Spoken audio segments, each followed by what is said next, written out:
Welcome to crime diaries. Cyberabad commissionerate Miyapur police స్టేషన్లో ఇటీవల కాలంలో ఒక దొంగతనం జరిగింది. రిలయన్స్ స్టోర్లో దొంగతనం చేసిన ఆ దొంగలు పరారయ్యారు. సాధారణంగా దొంగలు ఎప్పుడు పరారవుతారు, వాళ్ళ వెనక పోలీసులు కూడా పరుగులు తీస్తారు. కానీ రిలయన్స్ స్టోర్లో దొంగతనం చేసిన దొంగల ఆచూకీ కోసం మియాపూర్ పోలీస్ టీం దాదాపు 20 రోజులు ముంబైలో మొక్కం వేసింది. వాళ్ళు ముంబైలో పడ్డ కష్టాలు 1-2 కాదు. అక్కడ ఒక నేరస్తుడి కోసం పడ్డ కష్టంతో 20 రోజులు కష్టపడ్డ వాళ్ళకి ఫలితం దక్కింది. ఆ ఫలితం మేరకు వాడిని పట్టుకొని వచ్చారు. పట్టుకున్న తర్వాత అసలు విషయం బయటపడింది. అతను కేవలం మియాపూరే కాదు, మహారాష్ట్ర, గుజరాత్లో కూడా దొంగతనం చేశాడు. అటువంటి మోస్ట్ వాంటెడ్ పట్టుకోవడంలో మియాపూర్ పోలీస్ టీంని అధికారులు బాగా ప్రశంసించారు.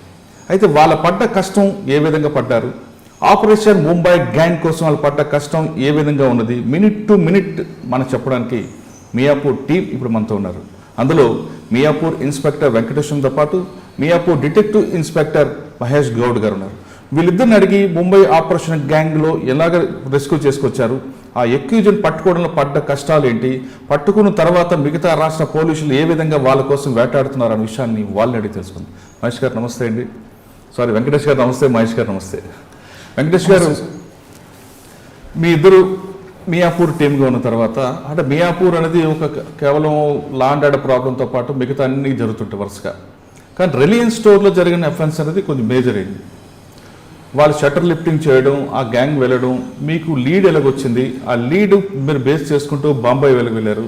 బాంబాయిలో మీ ఇద్దరు ఎన్ని రోజులు మకం పెట్టారు, బాంబాయి పోలీసులు మీకు ఏ విధంగా సహకరించారు, 20 రోజులు ఎందుకు ఉండాల్సి వచ్చింది, ఉన్న తర్వాత ఆ ఎక్యూజ్ని పట్టుకున్న తర్వాత ఆ ప్రాపర్టీ రికవరీ అయ్యింది, పట్టుకున్న ఎక్యూజుడు మిగతా రాష్ట్రాల్లో కూడా ఆల్రెడీ చేశాడని మీకు కన్ఫెషన్ రావడంతో అక్కడ పోలీసులకు సమాచారం ఇవ్వడం, ఈ టీం అంతా అంటే మీ మొత్తం రెస్క్యూ ఆపరేషన్, ఆ ఎక్యూజన్ ఎలా పట్టుకోవడం, ఇంట్రాగేషన్ అంతా కూడా చెప్పే ముందు ఒకసారి వెంకటేశ్వర గారు, మహేష్ గారు, మీ ఇద్దరు ఎందుకు పోలీస్ డ్రెస్ వేసుకున్నారు, ఫస్ట్ పోస్టింగ్ ఎక్కడ చేశారు అని ఫస్ట్ మీరు చెప్పండి. నమస్తే సార్, నా పేరు వెంకటేష్ అండి. మాది నేటివ్ వచ్చేసి ఉప్పల్ పక్కన మేడిపల్లి. మా ఫాదర్ సాయిలు కాంట్రాక్టర్. లైక్ చిన్నప్పటి నుంచి ప్యాషన్ ఉండేది. మా పేరెంట్స్ అందరు ఇల్లిటరేట్స్, బట్ మాకు పోలీస్ అంటే ఒక మంచి పాజిటివ్ యాటిట్యూడ్ కనిపించేది కాబట్టి చిన్నప్పటి నుంచి పోలీస్ కావాలనే తపనతోటి మేము చదువుకున్నాము. నేను ఎంఎస్సి ఉస్మాన్ యూనివర్సిటీలో జాయిన్ అయిన తర్వాత అక్కడి నుంచి డైరెక్ట్ డిపార్ట్మెంట్ 2002 బ్యాచ్లో జాయిన్ అయ్యాను. నా ఫస్ట్ పోస్టింగ్ ట్రైనింగ్ పోలీస్ అకాడమీలో అయిపోయిన తర్వాత ఉమ్మడి మెదక్ జిల్లా పాపన్నపేటలో ఫస్ట్ పోస్టింగ్ 2004లో జూలైలో ఉన్నాను. అక్కడ పనిచేసిన 2 సంవత్సరాల్లో అప్పుడు కొంచెం ఎక్స్ట్రీమిజం ఉండే, లెఫ్ట్ వింగ్ ఎక్స్ట్రీమిజం. అదే పాపన్నపేట పోలీస్ స్టేషన్లో గతంలో నక్సలైట్లు బ్లాస్ట్ చేయడం, తర్వాత సెక్యూరిటీ మెథడ్స్ ఏ విధంగా తీసుకున్నారు? ఎగ్జాక్ట్లీ 1999లో జరిగింది అది. దాని తర్వాత హయ్యర్ అఫీషియల్స్ దానికి బాగా ఒక ఆడిటింగ్ లాగా చేసి time to time contingency plans తయారు చేసినారు. అంటే ఇప్పటికీ మీరు 2004లో జాయిన్ అయ్యేసరికి ఆ మూమెంట్ కనిపిస్తుంది. ఎల్లారెడ్డి అప్పుడు కొంచెం మ్యాక్సిమం తగ్గిపోయింది, కొంచెం ఎండింగ్ స్టేజ్లో ఉండే కాబట్టి అంత ప్రాబ్లమ్స్ లేకుండే. బట్ వీఆర్ ఫాలోయింగ్ అన్ని ప్రికాషన్స్ తీసుకుంటూనే మూమెంట్ చేసేది, కూమింగ్స్ అవన్నీ కూడా. ఆల్మోస్ట్ ఎండింగ్ స్టేజ్కి వచ్చింది ఆ టైంలో. అక్కడ మెయిన్ ఛాలెంజింగ్ ఏంటంటే ఏడుపాయల జాతర, అమ్మవారి టెంపుల్, దుర్గా భవాని. ప్రతి ఇయర్ కూడా ఒక 8 lakhs మెంబర్స్ అక్కడ విజిట్ చేసేది. అప్పట్లో ఇంకా అది మొత్తం అడవి జంగల్గా ఉండే కాబట్టి we faced lot of challenges ఆ బందోబస్తు దీంట్లో. దాని తర్వాత సెకండ్ పోస్టింగ్ వచ్చి మన బీదర్ బార్డర్ ఉన్న జహీరాబాద్ టౌన్ ఎస్ఐగా చేసినాను నేను, ఎస్హెచ్ఓగా.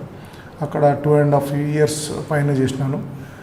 అక్కడ జహీరాబాద్ క్రైమ్ డిఫరెన్స్ కనిపిస్తుంది. అంటే కర్ణాటక బార్డరు, ఇక్కడ నేరం చేస్తారు, అక్కడ షెల్టర్ తీసుకుంటారు, అక్కడ నేరం చేస్తారు, జహీరాబాద్ షెల్టర్ తీసుకుంటారు. ఎక్కువగా లిక్కర్ కానీ లేదంటే గాంజా ఇవన్నీ కూడా సప్లై అవుతుంటాయి. అక్కడ మహారాష్ట్ర, కర్ణాటక రెండింటి కూడా బార్డర్ ఉన్న ప్లేస్ జహీరాబాద్. అక్కడ మ్యాక్సిమం పీపుల్ కన్నడ వాళ్ళతోటి బాగా టచ్ ఉంటారు, బీదర్ వాళ్ళతోటి. అక్కడ అన్ని రకాల అఫెన్సెస్ కూడా జరుగుతూనే ఉంటాయి. బట్ బార్డర్ చెక్ పోస్టులు, ఇమీడియట్ బార్డర్ మీద ఎక్కువ కాన్సన్ట్రేషన్ చేస్తారు. అందరు కూడా ఒక కామన్ మీటింగ్స్ రెగ్యులర్గా ఆ బార్డర్ పోలీసింగ్ మీటింగ్స్ తోటి కండక్ట్ చేసుకుంటూ బాగానే అదుపులో ఉండేది అప్పుడు కూడా. ఇప్పుడు కూడా పెద్ద జహీరాబాద్ అట్లా అనిపిస్తుంది, కానీ యాక్చువల్ చెప్పాలంటే ఏ అఫెన్స్ అయినా డిటెక్ట్ అవుతుంది. పబ్లిక్ కూడా బాగా సపోర్టివ్ జహీరాబాద్లో. అంటే ఎందుకు బార్డర్ ఉందనే ఎక్కువ ఎఫెన్స్ అవుతుంటే? ఎగ్జాక్ట్లీ బార్డర్ ఉంది అక్కడ, కొంచెం ఇక్కడికి కల్చర్ కంప్లీట్లీ డిఫరెంట్ అయిపోతుంది అక్కడికి. అన్ని 3 రాష్ట్రాల ప్రజలు అదే పోలీస్ స్టేషన్ పరిధిలో ఒకసారి పోలీసుల మీద కాల్పులు జరిపాడు కూడా అక్కడ.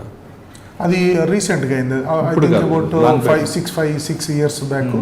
అది కోహీర్ అనే పోలీస్ స్టేషన్ లిమిట్స్లో ఒకటి బయట inter state gang, Rajasthan gang అనుకుంటాను, డెకాయిటీ గ్యాంగ్ జరిగింది. వాస్తవం వాళ్ళు కూడా దొరికారు, అందరు దొరికారు. ఓకే, జైరాబాద్ తర్వాత ఎక్కడికి వచ్చారండి? జైరాబాద్ తర్వాత SHO తూప్రాన్ పనిచేసినాను. అది వచ్చి కంప్లీట్లీ ఇక్కడ నిజామాబాద్ రోడ్లో ఉంటుంది, అది కూడా మెదక్ జిల్లానే. అక్కడ ఒక 2 ఇయర్స్ పనిచేశాను. అప్పుడు ఉమ్మడి జిల్లా ఉండే.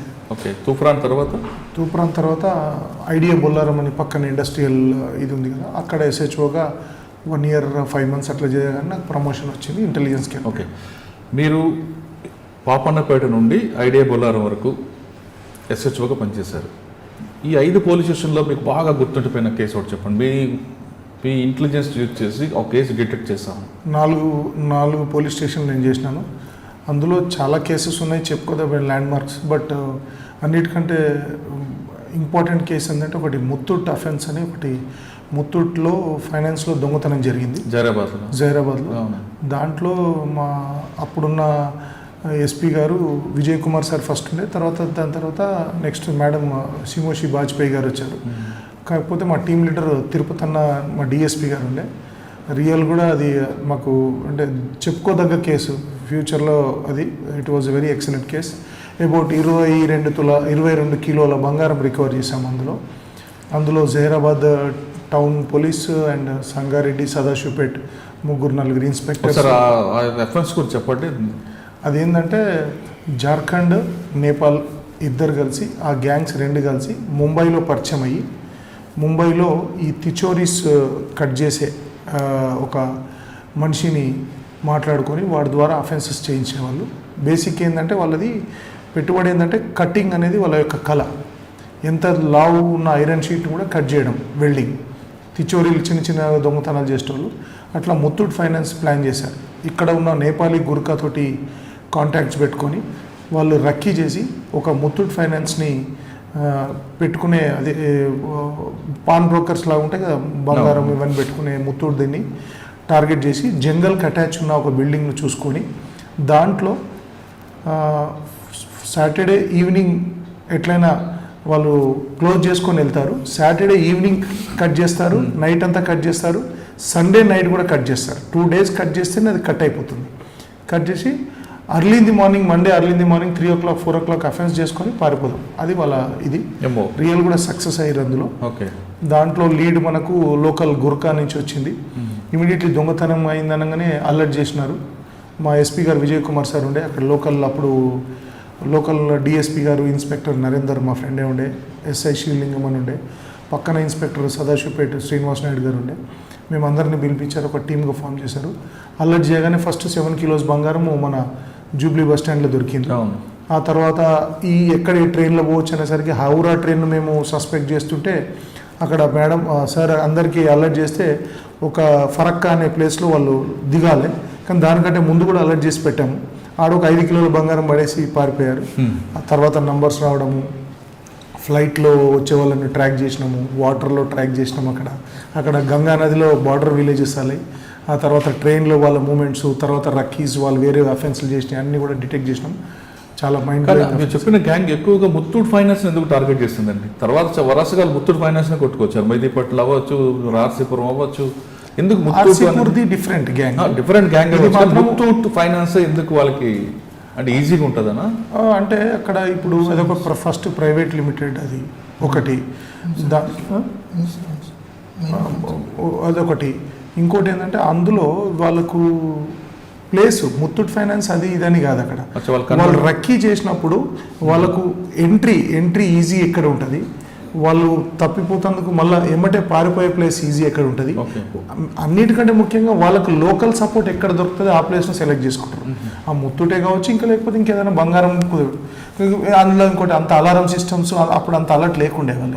వేరే బ్యాంక్స్ అయితే అలారం సిస్టమ్స్ ఇవన్నీ వాచ్మెన్స్ అవన్నీ ఉండే. వాళ్ళంతా ఒక 1 week రక్కీ చేసిన తర్వాతనే చేస్తారు. మీరు ముత్తూట్ ఫైనాన్స్ తర్వాత ఇంక బాగా గుర్తున్న కేసులు ఉన్నాయి మీకు? ఉన్నాయి, చాలా ఉన్నాయి. ముత్తూట్ ఫైనాన్స్ తర్వాత ఇంకొకటి మహారాష్ట్ర గ్యాంగ్ ఉంది. అదేంటంటే అవుట్ సైడ్ నారాయణఖేడు, నర్సాపూరు, తర్వాత నిర్మల్, ఆదిలాబాదు, బాన్స్వాడ, కామారెడ్డి వీళ్ళంతా కూడా ఒక గ్యాంగ్. వాళ్ళు ఏం చేసేటోళ్ళంటే ఊరికి ఐసోలేటెడ్ ఉన్న ఇల్లుని సెలెక్ట్ చేసుకొని రాత్రిపూట పోయి దనదన తలుపులు దాంతో కొట్టేసి రాళ్ళతో కొట్టి ఇమీడియట్లీ లోపల ఉన్న వాళ్ళను కొట్టి కట్టేసి బంగారం గుంజుకుపోయటం. అట్లా అది ఏ పోలీస్ స్టేషన్ పరిధి జరిగింది? అది నారాయణఖేడ్ పోలీస్ స్టేషన్లో జరిగింది. నేను అప్పుడు జిన్నారం సిఏ ఉన్నప్పుడు దాంట్లో కూడా స్పెషల్ టీమ్ ఫామ్ చేశారు ఎస్పీ చంద్రశేఖర్ రెడ్డి సార్, మా ఐజీ సార్ స్టీఫెన్ సార్ ఉండే అప్పుడు స్పెషల్ టీమ్ ఫామ్ చేసి అందులో సేమ్ శ్రీనివాస్ నాయుడు ఇన్స్పెక్టర్, నేను ఇంకా కొంతమంది ఎస్ఐలము అందరం కలిసి ఒక టీం ఫామ్ చేసి వాళ్ళ నంబర్స్ సంగారెడ్డిలో ఉన్న మా ఐటీ కోర్ టీం కానిస్టేబుల్స్ అందరి నంబర్ ట్రాక్ చేసి మాకు ముందే వాళ్ళ మూమెంట్స్ అన్నీ కూడా నాందేడ్లో ఉండేటి, నాందేడు మహారాష్ట్రలో ఉండేటి. వాళ్ళు వేరే స్టేట్కు మా తెలంగాణకు వచ్చిందంటే మాకు ఆ రోజు ఖచ్చితంగా ఈరోజు ఈ నంబర్ ఇక్కడికి వచ్చింది కాబట్టి ఇది ఎక్కడైనా చేస్తారని మేము ఇమీడియట్లీ వాళ్ళకి ఇన్ఫామ్ చేసి మేము కూడా వెళ్ళేటోళ్ళం. వెళ్ళి అడ్వాన్స్గా మేము వాళ్ళు ఎక్కడ చేస్తారో ఐసోలేటెడ్ ఇళ్ళల్లో కూడా మేము కొన్ని అంబుష్లు వేసి ఉండేటోళ్ళము. 2-3 సార్లు మిస్ అయింది గ్యాంగ్. ఆ తర్వాత సక్సెస్ అయినాము. వాళ్ళందరినీ టోటల్ గ్యాంగే పట్టుకున్నాం. ప్రాపర్టీస్ కూడా బాగా. జిన్నారం పనిచేస్తున్నప్పుడు మహారాష్ట్ర గ్యాంగ్ మీరు ఐడెంటిఫై చేశారు. ఆ జిన్నారం పక్కన ఐడియా బొల్లారం, ఇంకో పక్కన గుమ్మడిదల, అదొక బెల్ట్ ఉంటుంది. ఎక్కువగా వచ్చే వాళ్ళందరూ కూడా మహారాష్ట్ర, బీహార్, ఛత్తీస్గఢ్ వాళ్ళందరూ సెటిలర్స్ వస్తారు, పనిచేసుకుంటారు. అక్కడ నేరం చేసిన వాళ్ళు దొరకరు అనేది ఒక నానుడు ఉండేది. ఆ ప్రాంతంలో నేరం చేసి పారిపోతాయి. ఎందుకంటే వాళ్ళు ఎక్కడ బీహార్ అని చూస్తాడు, ఎక్కడ దొరుకుతుంది. అటువంటి వాళ్ళని ఐడెంటిఫై చేయడానికి ముందుగానే మీరు వాళ్ళ ఆధార్ కార్డులు తీసుకొని ఆ కంపెనీ వాళ్ళతో మాట్లాడి ఏమైనా మీరు ప్లాన్ చేశారు? అప్పుడు మనం అట్లా బయట ఉండి ఏదో ఇండస్ట్రియల్ ఏరియాగానే మొత్తం అనుకుంటాం, కానీ లోకల్గా మనం లోపలికి డెప్త్కి వెళ్ళి చూస్తే అక్కడ ఖచ్చితంగా వాళ్ళ ఎవరైనా చుట్టాలు బంధువులు ఉంటేనే వాళ్ళను యాక్సెస్ ఉంటుంది అక్కడికి. ఒకవేళ కొత్తోడు వచ్చిందంటే పక్కన గల్లీ ఉన్న లీడర్ సార్ నేను కొత్తగా కనిపిస్తున్న ఇన్ఫర్మేషన్ ఖచ్చితంగా ఉంటుంది. ఎందుకంటే గతంలో పనిచేసిన ఆఫీసర్స్ పాత ఎక్స్పీరియన్స్ని బట్టి ఎవ్రీ ఇయర్ వాళ్ళు కూడా ఎట్లా ఉండాలి, ఒక స్ట్రేంజర్ వస్తే బయట నుంచి వస్తే ఎప్పుడు టైం టు టైం ఎట్లా చెక్ చేయాలి, ఇన్ఫర్మేషన్ సిస్టమ్ ఎట్లా డెవలప్ చేసుకోవాలనేది చాలా ఏళ్ళ నుంచి నడుస్తుంది. కాబట్టి ఇప్పుడు అట్లాంటి పరిస్థితి లేనేలేదు. ఖచ్చితంగా ఏ ఇండస్ట్రీలో పనిచేసినా వాళ్ళ ఆధార్ కార్డు, ఫోన్ నంబర్స్, వాళ్ళ బంధువులు, లోకల్ షూరిటీ. మన బ్యాంకు పోతే నీకు తెలిసిన వాళ్ళు ఒకరిని ఎట్లా తీసుకురామంటావు, సేమ్ ఇది కూడా అంతే. ఒక లోకల్ ఉన్న పర్సన్ పరిచయం చేసుకుని పనిలోకి తీసుకుంటారు అక్కడ. కాబట్టి అప్పటిలాగా ఇంతకుముందు 10 years బ్యాక్ ఏమో, కానీ ఇప్పుడైతే ఎవరైనా పారిపోయే పరిస్థితి. ఎందుకంటే టెక్నాలజీ బాగా ఇదైపోయింది. పారిపోయే. సార్, జిన్నారంతో పాటు మీరు చేసిన కేసులు ఇంకా గుర్తున్నాయి మీకు? ఉన్నాయమ్మా. ఒకటి మర్డర్. అంటే ఇన్స్పెక్టర్ కాకముందు? ఇన్స్పెక్టర్ కాకముందా ఎస్ఐగానా? ఎస్ఐగా చేసినాము. ఓకే. ఒకసారి మీరు ఎస్ఐగా ఇప్పుడు నాకు 2 కేసులు చెప్పారు, జైరాబాద్ ఒకటి చెప్పారు, జిన్నారం కేసులు చెప్పారు. ఇవి కాకుండా మీరు చేసిన కేసులు చెప్పే ముందు మహేష్ గారు మీరు ఎందుకు యూనిఫామ్ వేసుకున్నారు? ఫస్ట్ పోస్టింగ్ ఇక్కడ. నమస్తే మురళి గారు, నా పేరు ఎం మహేష్ గౌడ్. యాక్చువల్లీ మాది proper Nizamabad district Velpur mandal Mothe village. Mothe village అంటే అది well known as CM KCR గారు ఫస్ట్ మా ఊరికి విజిట్ చేసి అప్పుడు ఒక ఊరంతా టీఆర్ఎస్కి అప్పుడు మద్దతు పలికిన ఊరు. అప్పుడు సీఎం గారు రావడం జరిగింది. అప్పుడు సారు ఉద్యమం స్టార్ట్ చేసినప్పుడు కంప్లీట్గా అక్కడికి వచ్చి ఆ మట్టి తీసుకోవడం అది అప్పుడు మా ఊరు కొంచెం ఫేమస్ అయింది. ఆ ఊరు నుంచి నేను వచ్చాను. యాక్చువల్లీ మాది గీతా కార్మిక కుటుంబం. మా ఇంట్లో మేము 4 brothers. నేను 6th class ఉన్నప్పుడు మా ఫాదర్ ఎక్స్పైర్ అయ్యాడు. మా బ్రదర్స్ మా ప్రొఫెషనల్ గీతా కార్మిక వృత్తి చేసుకుంటే నన్ను చదివించడం జరిగింది. నేను డిగ్రీ వరకు నిజామాబాద్లో అన్ని గవర్నమెంట్ స్కూల్ కాలేజీల వరకు చదివేసి బీఎస్సీ బీఈడి కూడా చేసిన తర్వాత నేను అక్కడ మా ఊర్లో ఈ ఉద్యమం టైంలో వాస్తవంగా అంటే ఒక పోలీస్ ఆఫీసర్ని చూసి నేను ఇన్స్పైర్ అయ్యాను. ఎవరైనా ఆయన కరీం సార్ అని చెప్పేసి ఒక sub inspector from Andhra. Actually అప్పుడు ఆయన sub inspector in police station Velpur police స్టేషన్లో ఆయన ఒక ఎస్ఐ కరీం అబ్దుల్ కరీం అని చెప్పేసి నర్సారావుపేట గుంటూరు డిస్టిక్ సార్. అప్పుడు ఆ సారు అంటే ఆ విలేజ్లో కొంచెం ఆయన డ్యూటీ విధానం అప్పుడు నేను ఆయన చేస్తున్నప్పుడు నేను డిగ్రీ ఫస్ట్ ఇయర్. అప్పుడు కొంచెం అంటే ఒక ఇన్స్పైర్డ్ ఆయన చూసి అరే మనం కొంచెం ఇలా వృత్తి మనం పని చేయొచ్చు అనే లెవెల్లో కొద్దిగా ఫస్ట్ ఆఫ్ ఆల్ మనకు మైండ్ డైవర్ట్ అయింది అప్పుడు. తర్వాత నేను డిగ్రీ తర్వాత బీఎస్సీ నాకు బీఈడి వచ్చింది. బీఈడి కంటిన్యూ అవుతున్నాను, ఈ ప్రాక్టీస్ చేస్తూనే ఉన్నాను. తర్వాత ఈ డిగ్రీ అయిపోగానే నెక్స్ట్ ఈ కాంపిటేటివ్ ఎగ్జామ్లో ఫస్ట్ కానిస్టేబుల్గా సెలెక్ట్ అయ్యాను. ఒక 15 రోజులు ట్రైనింగ్లో ఉండగానే నాకు సబ్ ఇన్స్పెక్టర్ రావడం జరిగింది. అంటే టీచరు, కానిస్టేబుల్, అంటే బీఈడి ట్రైనింగ్లో ఉన్నప్పుడు ఈవెన్ ట్రైనింగ్ చేస్తూ నాకు మంచి ర్యాంక్ వచ్చింది. ఆ బీఈడి కంప్లీట్ చేశాను. అప్పుడు ఈ కాంపిటేటివ్ ఎగ్జామ్ ప్రిపేర్ అవుతున్నప్పుడు అన్నీ రాస్తున్నాము. అప్పుడు కానిస్టేబుల్ వచ్చింది. ఆ ట్రైనింగ్ ఒంగోలులో ఒక 15 days చేశాను. తర్వాత ఇది ఎస్ఐ రిజల్ట్ వచ్చింది. అప్పుడు రిటర్న్ అయ్యాను. ఓకే, ఫస్ట్ పోస్టింగ్ ఎక్కడ చేశారు? నేను ఫస్ట్ పోస్టింగ్ ఆర్జీ ఎయిర్పోర్ట్లో, యాక్చువల్ ప్రొబేషనర్ వచ్చేసి మేడ్చల్లో చేశాను. 6 months తర్వాత అప్పుడు ప్రభాకర్ రెడ్డి సిపి గారు ఉండే. ఆర్జీ ఎయిర్పోర్ట్లో నా ఫస్ట్ పోస్టింగ్ 2009 June 15కి అక్కడ రిపోర్ట్ చేశాను. అక్కడ ఒక 1 year లా అండ్ ఆర్డర్లో చేసి తర్వాత ఒక 3 years మళ్ళీ క్రైమ్. ఫస్ట్ పోస్టింగ్లో ప్రభాకర్ రెడ్డి గారు అంటే ఆయనకి ఒక డిపార్ట్మెంట్లో ఒక పేరు ఉంది, పోస్ట్ మార్టం చేసే ఆఫీసర్ అంటారు. చిన్న తప్పు చేసినా ఆయన క్షమించారు. అటువంటి సిపి గారి దగ్గర మీరు ఏం నేర్చుకున్నారు? అప్పుడు సార్ దగ్గర కొంచెం అంటే మేము స్టార్టింగ్ కాబట్టి సార్ ముంగట అప్పుడు క్రైమ్ మీటింగ్ అప్పుడు చాలా భయపడేది. ఎందుకంటే ఈవెన్ ఏం చెప్పాలన్నా ప్రాక్టికల్గా ఉండాలి. ప్రాక్టికల్ మనము ఏదో నోటి మాటలు చెప్తే నడవదు. అప్పుడు జస్ట్ మేము పోయిన 6 నెలల ఎక్స్పీరియన్స్ సార్ తోటి మేము రిపోర్ట్ చేయగానే సారు ఉండే. తర్వాత అప్పుడు క్రైమ్ మీటింగ్లో కానీ సారు స్ట్రేట్ ఫార్వర్డ్, నెక్స్ట్ మనం ఏదన్నా చూసినట్టే ప్రాక్టికల్గా ఉండాలి. మనం ఆ సార్ దగ్గర టైం అది కానీ మనం ఈ ఇన్వెస్టిగేషన్ పార్ట్లో కానీ. అప్పుడు ఎవరు మీకు ఎస్హెచ్ఓ అండి? ఎస్హెచ్ఓ నేను ఫస్ట్ రిపోర్ట్ చేసినప్పుడు జయరామ్ సార్ అండి. మాదాపూర్ చేసిన తర్వాత ఆయన జయరామ్ సార్ కింద మేము రిపోర్ట్ చేశాము.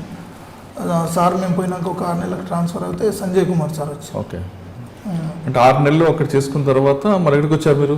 నేను ఎయిర్పోర్ట్లో 2009 June 15 నేను రిపోర్ట్ చేస్తే 1 year సెక్టర్ చేశాను, లాండ్ ఆర్డర్ సెక్టర్ చేశాను. తర్వాత నన్ను క్రైమ్లోకి తీసుకున్నారు. లాండ్ ఆర్డర్ సెక్టర్లో మీరు ఆర్జీవీలు పనిచేస్తున్నప్పుడు మీరు ఆల్రెడీ మీరు ఒక రోల్ మోడల్ కనిపిస్తున్నారు, కరీం అని మీ ఊర్లో. అంటే అప్పుడులో పోలీస్ అంటే బైక్ మీద రావడం, ఆయన చూసి మిగతా వాళ్ళందరూ భయపడడం, గౌరవం ఇవ్వడం, ఇవన్నీ ఉంటుంది. అప్పుడులో పోలీసింగ్కి ఇప్పుడు పోలీసింగ్ డిఫరెన్స్ కనిపిస్తుంది. మీరు చదువుకున్నప్పుడు ఉన్న పోలీస్ చూసిన మహేష్ గారికి మీరు యూనిఫామ్ వేసుకున్నప్పుడు అటువంటి రెస్పెక్ట్ ఉందా లేదని మారిందా? ఓకే, అది అప్పుడు ఏంటంటే కొంచెం ఈ విలేజ్ లెవెల్లో ఈ మండల్ లెవెల్లోకి వచ్చేసరికి పబ్లిక్ కొంచెం ఫియర్ ఉంటుంది పోలీస్ అంటే. అక్కడ ఇప్పుడు మేము చేస్తున్న ఆల్మోస్ట్ శంషాబాద్ అంటే కొంచెం మేము ఆ విధంగా కాకుండా సార్ దాంట్లో కాకుండా మేము ఈ కమ్యూనిటీ అంటే పబ్లిక్ తోటి ఎందుకంటే ఆ రిలేషన్ మెయింటైన్ చేసుకుంటాం. నాకు ఆ సెక్టర్లో నాకు యాక్చువల్ లైక్ ఓల్డ్ సిటీ లాగా ఉంటుండే. శంషాబాద్లో అహ్మద్ నగర్ అని ఓల్డ్ పిఎస్ లిమిట్స్లో ఆల్మోస్ట్ ముస్లిం కమ్యూనిటీ ఉంటుంది. ఆ సెక్టర్ నాకు ఇచ్చారు. మనం ఏంటంటే కొంచెం సెన్సేషనల్ కాబట్టి అందరితో ఇన్ఫర్మేషన్ అందరితో మంచిగా ఉండి ఫ్రెండ్లీ పోలీసింగ్ చేశారు. అంతేగాని మీకు రోల్ మోడల్ కనపట్టినట్లుగా లేదు. అది అలా లేదు. అంటే అప్పుడు నడిచేవి కదా, అప్పుడు ఉండే. కాకపోతే ఇక్కడికి వచ్చేసరికి చేంజ్ చేసేది. ఓకే, శంషాబాద్ తర్వాత ఎక్కడికి వచ్చారు? శంషాబాద్ ఎయిర్పోర్ట్ అక్కడ ఆల్మోస్ట్ నేను 4.5 years చేసిన. అక్కడ హైయెస్ట్ సర్వీస్ నాదే. 4.5 సంవత్సరాలు చేసిన తర్వాత నేను ఈ క్రైమ్లో సెక్టర్లో 4.5 years లాండ్ ఆర్డర్ 1 year చేసిన తర్వాత నన్ను అదే పొజిషన్లో క్రైమ్ చూశాను. క్రైమ్ అప్పుడు స్టార్ట్ అయింది ఈ క్రైమ్ నాతోటి ఇది. ఆ తర్వాత నాకు కంటిన్యూస్గా ఆ 4.5 సంవత్సరాల తర్వాత నేను టాస్క్ ఫోర్స్ చేయాలని ఎస్ఓటీకి వచ్చాను. అప్పుడు ద్వారకా తిరుమలరావు సిపి గారు ఉండే సార్. అప్పుడు ఎస్ఓటీకి వచ్చిన తర్వాత ఒక 1 year చేశాం. ఆ 1 year ఎస్ఓటీలో చేస్తున్నప్పుడు సివి ఆనంద్ సార్, అప్పుడు సిపి గారు సివి ఆనంద్ సార్ వచ్చారు. అప్పుడు మీకు గుర్తే ఉంటుంది అభయ కేసులో వన్ ఆఫ్ ద నేను పార్టిసిపేట్ అభయ కేసు. చెప్తా, మీరు అభయ కేసుకి ముందు చెప్పే ముందు వెంకటేష్ గారు ఇంతకు మనం మధ్యలో ఆగిపోయాం. జిన్నారం తర్వాత మీరు ఒక కేసు చెప్పండి. ఏ కేసు గుర్తుంది? సబ్ ఇన్స్పెక్టర్ మాకు చాలా కేసులు ఉన్నాయి. అంటే మీకు బాగా గుర్తుంటుంది అంటే ప్రతి ఆఫీసర్ చాలా కేసులు చేస్తారండి. కానీ ఒకసారి మనం రివైండ్ చేసుకున్నప్పుడు అది ఈ కేసు బాగా చేసాం, ఈ కేసు చేయలేకపోయాం అన్న ఫీలింగ్ ఉంటుంది. 2 ఇంపార్టెంట్ కేసెస్ ఏంటంటే, నేను ఎస్ఏ ప్రొబేషనరీ సబ్ ఇన్స్పెక్టర్ ఉన్నప్పుడు ఏడుపాయల అమ్మవారి టెంపుల్ అనేది అక్కడ వనదుర్గమాత అంటే మొత్తం జంగల్ అడవి. ఒక దగ్గర 7 పాయలుగా విడిపోతుంది. ఒక దగ్గర పెద్ద పాయ వాటర్ వచ్చే దానికి అవతల టేకుల బొడ్డే అని ఒక మొత్తం టేకు చెట్ల అడవి ఉంది. అందులో చిన్న మేకల కాడికి పోయిన ఒక జుట్టు, ఒక మనిషికి సంబంధించిన జుట్టు, జడ లాంటి జుట్టు, ఒక నల్ల పూసలది చిన్నది ఏదో మామూలు తాడు, దానికి ఒక తాళం చేయి ఉంది. నో బోన్స్, బొక్కలు ఇట్లా ఏం లేవు. ఊడిపోయింది. చిన్న చిన్న పీసెస్ బొక్కలు ఉన్నాయని చెప్పి ఇన్ఫర్మేషన్ వచ్చింది. అప్పుడు యంగ్ ఎస్ఐస్ కదా, కాలువ దాటేసి టక ఇద్దరు తీసుకొని పోయి చూస్తే వాస్తవంగా చిన్న చిన్న బొక్కలు ఉన్నాయి. కానీ బట్ మనిషి ఇది ఉండొచ్చు ఈ జుట్టు అనేది తెలుస్తుంది, ఇంకా జడ సన్నగా అల్లుకొని. అంటే బోన్కి ఉందా? బోన్ ఏం లేదు, అంత ఊడిపోయింది, అంత ఏం లేవు మనకి, చిన్న పీసెస్ బొక్కలు ఉన్నాయి. అప్పుడు షేక్ మొహమ్మద్ హుసేన్ సిఐ గారు ఉన్నారు, పాపం ఆయన ఇప్పుడు లేరు, is no more, is excellent personality. ఈరోజు ఆయన ఏం చేసినారు, వెళ్ళి ఒకసారి చూడంటే చూశాను. చూసిన తర్వాత మనిషిదే కాబట్టి ఇది ఎట్లనో వచ్చిందని చెప్పి ఒక సస్పిషియస్ డెత్లో కేసు కట్టి ఉట్టి ఉన్న బొక్కలను దాన్ని దించేసినాము. ఒక 2 కిలోమీటర్ స్ట్రెచ్లో మొత్తం వాకింగ్ చేస్తే ఒక దగ్గర 2 జాగాల స్కల్లు కింద మ్యాగ్జిలా మ్యాండబుల్ విడిపోయి స్కల్ ఫీమర్ బోన్స్ అక్కడక్కడ దొరికినాయి. బాగా సెర్చ్ చేస్తే మొత్తానికైతే మనిషిదే అని చెప్పి ఫీమేల్ జుట్టు ఉంది, నల్లపూసలు కొన్ని బోన్స్ దొరికినాయి. అక్కడ అన్ని జంతువులు బాగుంటుండే అప్పుడు అంతా, ఇవన్నీ ఉంటుండే కాబట్టి తోడేళ్ళు ఉండొచ్చే బై ఛాన్స్లు అని చెప్పి. కానీ ఎవరు అనేది మాత్రం తెలియదు. ఏడుపాయల దగ్గరికి చాలామంది వస్తారు. అయితే ఫస్ట్ ఇన్స్టెన్స్ అసలు అక్కడ యాక్సెసిబిలిటీ ఏమున్నా అనే విలేజెస్ అక్కడి నుంచి చూసుకొని ఆ విలేజెస్ ప్రతి విలేజ్లో సర్పంచ్ తోటి అక్కడ కావల్కారులు ఉంటారు. అప్పుడు మస్కూరి అనే సిస్టమ్ ఉంటుంది. మస్కూర్లకు చెప్తే ఎవరెవరు మిస్సింగ్ కేసులు ఉన్నాయని తీస్తే ఒక దగ్గర బాచారం అనే విలేజ్లో 1 నెలన్నర నుండి ఒక ఇల్లుకు తాళం తీయకుంటుంది. ఈ నల్లపూసల తాడుకు ఒక తాళం చేయి ఉంది, చిన్న తాళం. ఈ రికవరీ తాళం తీసుకొని పోయి ఆమె లేదు సార్ ఎక్కడనో పోయింది కనిపిస్తలేదు, ఎవరు భర్త ఇట్లా వదిలిపెట్టేసిండు అని చూస్తే, మేము అప్పట్లో స్టార్టింగ్ కాబట్టి తాళం చేయి తీసుకొని ఆ ఊరికి పోయి ఒక 10 కిలోమీటర్స్ ఊరికి పోయి కరెక్ట్ తాళం తీయగానే తాళం వెళ్ళింది, లీడ్ వచ్చింది. అరే ఈమె 1 మంత్ నుంచి కనబడతలేదు, ఎక్కువ ఎఫర్ట్ చేయకుండా ఇట్లా తెలిసి ఒక 10 విలేజెస్లో చెప్పి పెట్టిన. అది కూడా 10 డేస్ తర్వాత చెప్పారు. ఏం లేదు, డైరెక్ట్ తాళం తీయగానే దొరికింది. సో ఈమెనే అని చెప్పి ఆమె ఫొటోస్ అవన్నీ జోడి పుస్తకాలు తాడంటే ఇంటి పక్కన లేడీస్ చెప్పారు. ఆమెకు షీ వాజ్ ఒక పారామోర్ కాంకవైన్ రిలేషన్ ఉండే, వాడు మెదక్ టౌన్లో ఉంటుండే, వాడు ఎక్కడ ఉన్నాడు లిఫ్ట్ చేసి ఇంట్రాగేషన్ చేస్తే వాడే చంపేసి మీ దగ్గర కొంచెం గోల్డ్ అవన్నీ ఇక ఇన్వెస్టిగేషన్లు చేస్తాం. But it was a very beautiful అనుభవం మాకు. అంటే మీకు ఫస్ట్లో కాబట్టి ఎక్కువ ఉంది. ఇన్సిడెంట్ జరిగిన తర్వాత మీరు చెప్పింది ఇంట్లో ఒకటి బాగా క్లారిటీ వస్తుంది. అక్కడికి దారం జుట్టు ఏది కూడా మేము నెగ్లిజెంట్ అదే మీరు దాదాపు ఆ ఏరియా అంతా మీరు సెర్చ్ చేశారు కాబట్టి ఒక లీడ్ దొరికింది. కొంతమంది ఆఫీసర్లు సరే అన్నోన్ కదని చెప్పి వదిలేస్తుంటారు. అంటే అన్నోన్ బాడీ నోన్ అవడంతో మీకు ఎక్యూజ్డ్ అంటే ఈయనతోటి ఎవరు టచ్ లో ఉండే, అప్పుడు సెల్ ఫోన్స్ కూడా వాడలేదు ఆమె, ఎవరు వచ్చిపోతుండే, మెదక్ కూడా ఒకటి ఉండే, మెదక్లా ఏ గల్లీ ఉంటాడు ఏముంటాడు అని ఫ్యామిలీ ఏంది మనం తీసుకురావడం ఇంట్రాగేట్ చేస్తే మొత్తం. ఎందుకు చెప్పాడు? యాక్చువల్లీ ఈమెకు భర్త లేడు, ఈమెను ఇల్లీగల్ రిలేషన్ మెయింటైన్ చేస్తున్నాడు. ఈమె దగ్గర ఇప్పుడు దాచుకునే ఒక 40,000 రూపాయలు ఉండే, వాడికి ఇచ్చింది. ఈమె ఈ మధ్యకాలంలో కొంచెం దూరం అయ్యి నా డబ్బులు నాకు ఇయ్యని అడుగుతుంటే ఈ ప్రాబ్లం వాడు చెప్పేశాడు చాలా ఇయర్స్ బ్యాక్. ఓకే, అది కాకుండా ఇంకేం గుర్తున్నాయి? ఇంకోటి ఇన్ఫర్మేషన్ దాంట్లో ఎలిసిట్ చేసి అంటే డిటెక్ట్ చేసినది ఒకటి దొంగతనం కేసు. దగ్గర అప్పట్లోనే 2010లోనే ఒక 56 lakhs ప్రాపర్టీ రికవర్ చేసి తూప్రాన్ ఎస్ఐగా పనిచేస్తున్నప్పుడు మా సార్ సజ్జనర్ సార్ మా ఎస్పీ సార్ ఉండే. అప్పుడు మేము ఏం చేసినామంటే ఒకటి మామూలు దొంగ ఈ చెత్త పోసే డబ్బాలు ఏమంటారు దాన్ని, ఇవి ఉంటాయి కదా చెత్త పోసేందుకు వాడతారు, సెంటరింగ్ డబ్బాలు దొంగతనం. నైట్లో దొరికాడు ఇన్ఫర్మేషన్. వాడు నైట్లో పెట్రోలింగ్ పోతుంటే డబ్బాలు తీసుకుని దొరికిండు, ఒక ఆటో దొరికింది. ఎందుకు ఇట్లా చేసినావు ఇట్లా ఇది అని ఇంట్రాగేట్ చేస్తుంటే వాడు లేదో బాగా అనిపించింది. ఏమంటే సార్ చెప్పనే వాడు చాలా దొంగతనాలు చెప్పాడు. ఎట్లాంటివి అంటే స్టీల్ లారీసు వేరే స్టేట్ నుంచి ఎక్స్పోర్ట్ చేసే లారీస్ని వీళ్ళు పోయి ఆపేసి ఆ డ్రైవర్ను కాలు చేతులు కట్టేసి కింద పడేసి లారీ తీసుకొని పోయి మన ఇక్కడ సైడ్ ఈ మన బెంగళూరు హైవే పక్కన ఉంటుండే అప్పుడు పాత స్టీల్ మొత్తం గంట సేపట్లో మొత్తం స్టీల్ మాయం చేసి గగన్పాడ్ లారీ అబండెంట్ చేసి వెళ్ళిపోయారు. అట్లా చేస్తాం. అట్లా 5-6 అఫెన్స్, పటాన్ చెరువు ఒకటి, తూప్రాన్ ఒకటి, కామారెడ్డి ఏరియాలు అవన్నీ కూడా అప్పుడు డిటెక్ట్ అయ్యాయి.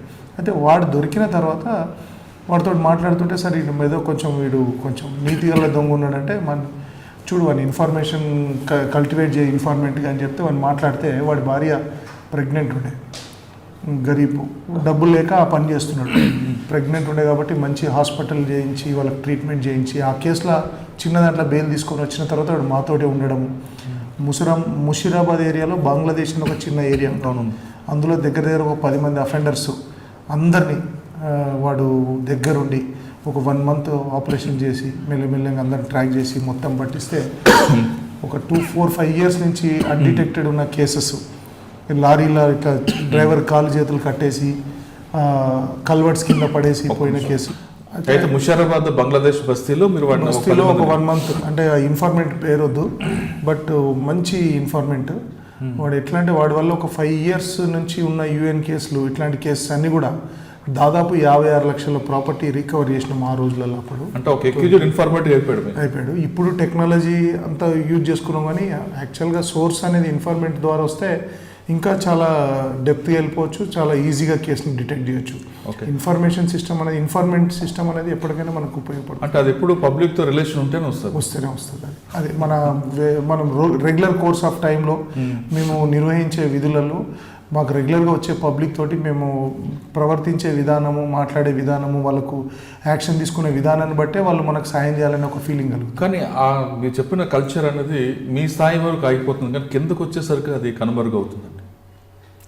పోలీస్ స్టేషన్కి వచ్చే వాళ్ళతో మర్యాదగా మాట్లాడడం కానీ లేదా పబ్లిక్తో రిలేషన్ కానీ ఒక SHO అవ్వచ్చు, ACP అవ్వచ్చు, DCP బాగా మాట్లాడతారు. కిందకు వచ్చేసరికి వాళ్ళ వే ఆఫ్ టాకింగ్ నుంచి వాళ్ళు హర్ట్ అవుతుంటారు. అది వాస్తవం. మీరు ఇక్కడ ఒక విషయం తెలుసుకోవాలి, ఏ కేసు అయినా సరే SHO లెవెల్ కంటే ముందు కానిస్టేబుల్ లెవెల్నే ఇన్ఫర్మేషన్ అనేది వస్తుంది మనకు. అంటే అందరు ఉన్నారు, కొంతమంది ఉంటారు వాళ్ళ మైండ్ సెట్. కానీ మ్యాక్సిమం ఇప్పుడు మా కానిస్టేబుల్స్ కూడా మ్యాక్సిమం బీటెక్లు డిగ్రీలు అందరు కంప్లీట్ చేసిన వాళ్ళు ఉన్నారు కాబట్టి వాళ్ళందరూ కూడా మంచి క్వాలిటీ ట్రైనింగ్స్ తీసుకుంటున్నారు. కాబట్టి ఈ కాలంలో మాత్రం అట్లా ఏం లేదు. ప్రతి ఒక్కరు కూడా మర్యాదగా మాట్లాడుతారు. ఎవరో ఒకరిద్దరు బికాస్ ఆఫ్ ఫ్యామిలీ ప్రాబ్లమ్స్ తోటి ఉన్న టెన్షన్స్ తోటి అట్లా బిహేవ్ చేస్తుండొచ్చు, కానీ మ్యాక్సిమం డిపార్ట్మెంట్లో స్క్రూటినీ అయింది, చాలా బాగా పనిచేస్తున్నారు ఇప్పుడు. ఓకే సార్, మహేష్ గారు మీరు అభయ కేసు చెప్పారు. అభయ కేసులో అమ్మాయి JNT నుంచి బయలుదేరుతుంది, కార్లో లిఫ్ట్ అడుగుతుంది, కారు క్యాబ్ అనుకుని బుక్ చేస్తారు. వాడు డ్రైవరు మారుస్తాడు, డ్రైవర్ కాదు వాడు ఓనర్ అనుకుంటారు ఏమి, కనుక వాడు డ్రైవరు తీసుకు ఎక్కడో కొల్లూరు దగ్గర అనుకుంటా రేప్ చేస్తాడు. అసలు ఒకసారి ఏం జరిగిందండి ఆ కేసు, అందులో ఈ లీడ్స్ ఎలుగొచ్చాయండి, ఎందుకంటే చాలా కష్టపడ్డారు కేసులో. అప్పుడు నారాయణ గారు మాదాపూర్ ఇన్స్పెక్టర్ అనుకుంటా.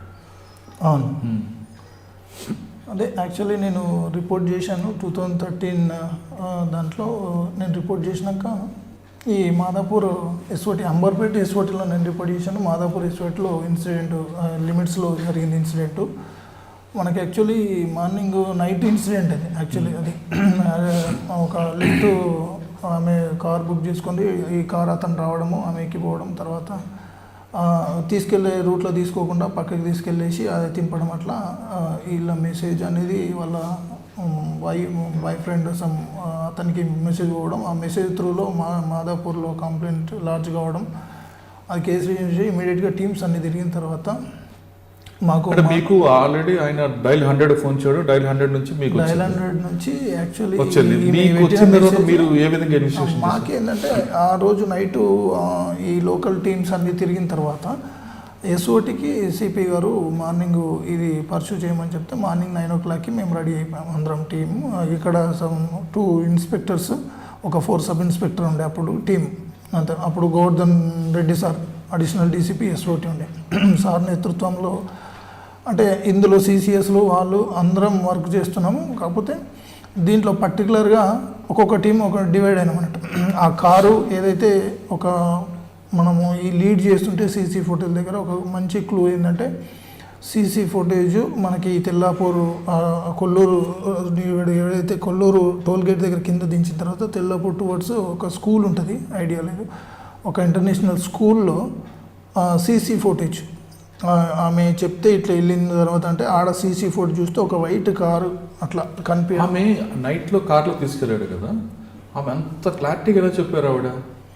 అంటే ఆమెకి ఎక్కడ చీకటి ఉంటుంది చాలా మట్టుకు అవుటర్ రింగ్ రోడ్ తిరిగింది కాబట్టి ఆమెకు ఐడియా ఉంది ఎక్కడ దిగినాము ఎక్కడ వెళ్ళినాము అని చెప్పేసి లీడ్ ఇస్తే, దాంట్లో మేము already number of teams divide అయినాం కాబట్టి వైట్ కారు ఇట్లా చెప్పిందని మనం ఏదైతే ఫస్ట్ మనం సీన్ ఆఫ్ అఫెన్స్లో ఆమె ఎక్కడైతే బోర్డ్ అయిందో బోర్డైన్ దగ్గర మనం ఉన్న ఫుటేజ్ ప్రకారం రీడ్ చేస్తుంటే మనకు ఈ ఇంటర్నేషనల్ స్కూల్ దగ్గర ఒక సీసీ ఫుటేజ్ వచ్చింది. యాక్చువల్లీ ఇది అనే మెయిన్ బేస్.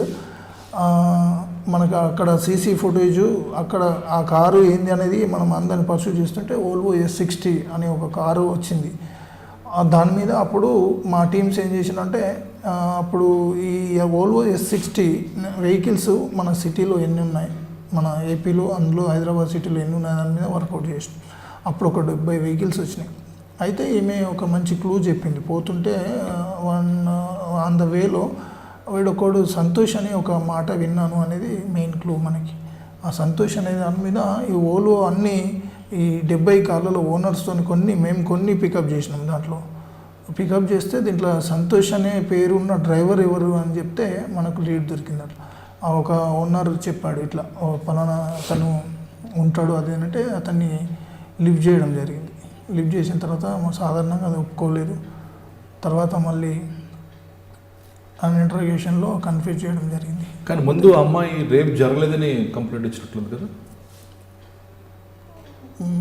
ఫస్ట్ కిడ్నాప్ చేశారు అన్న తప్ప ఫస్ట్ కిడ్నాప్, యాక్చువల్ కిడ్నాపే జరిగిందని మనకు కంప్లైంట్, కిడ్నాప్ జరిగిందని మనకి ఇన్వెస్టిగేషన్లో మళ్ళీ తర్వాత కన్ఫెషన్లో ఆమెని కొంచెం మళ్ళీ కరెక్ట్గా మాట్లాడి ఆమెను సంధానిస్తే మనకు ఫ్యాక్ట్ తెలిసింది.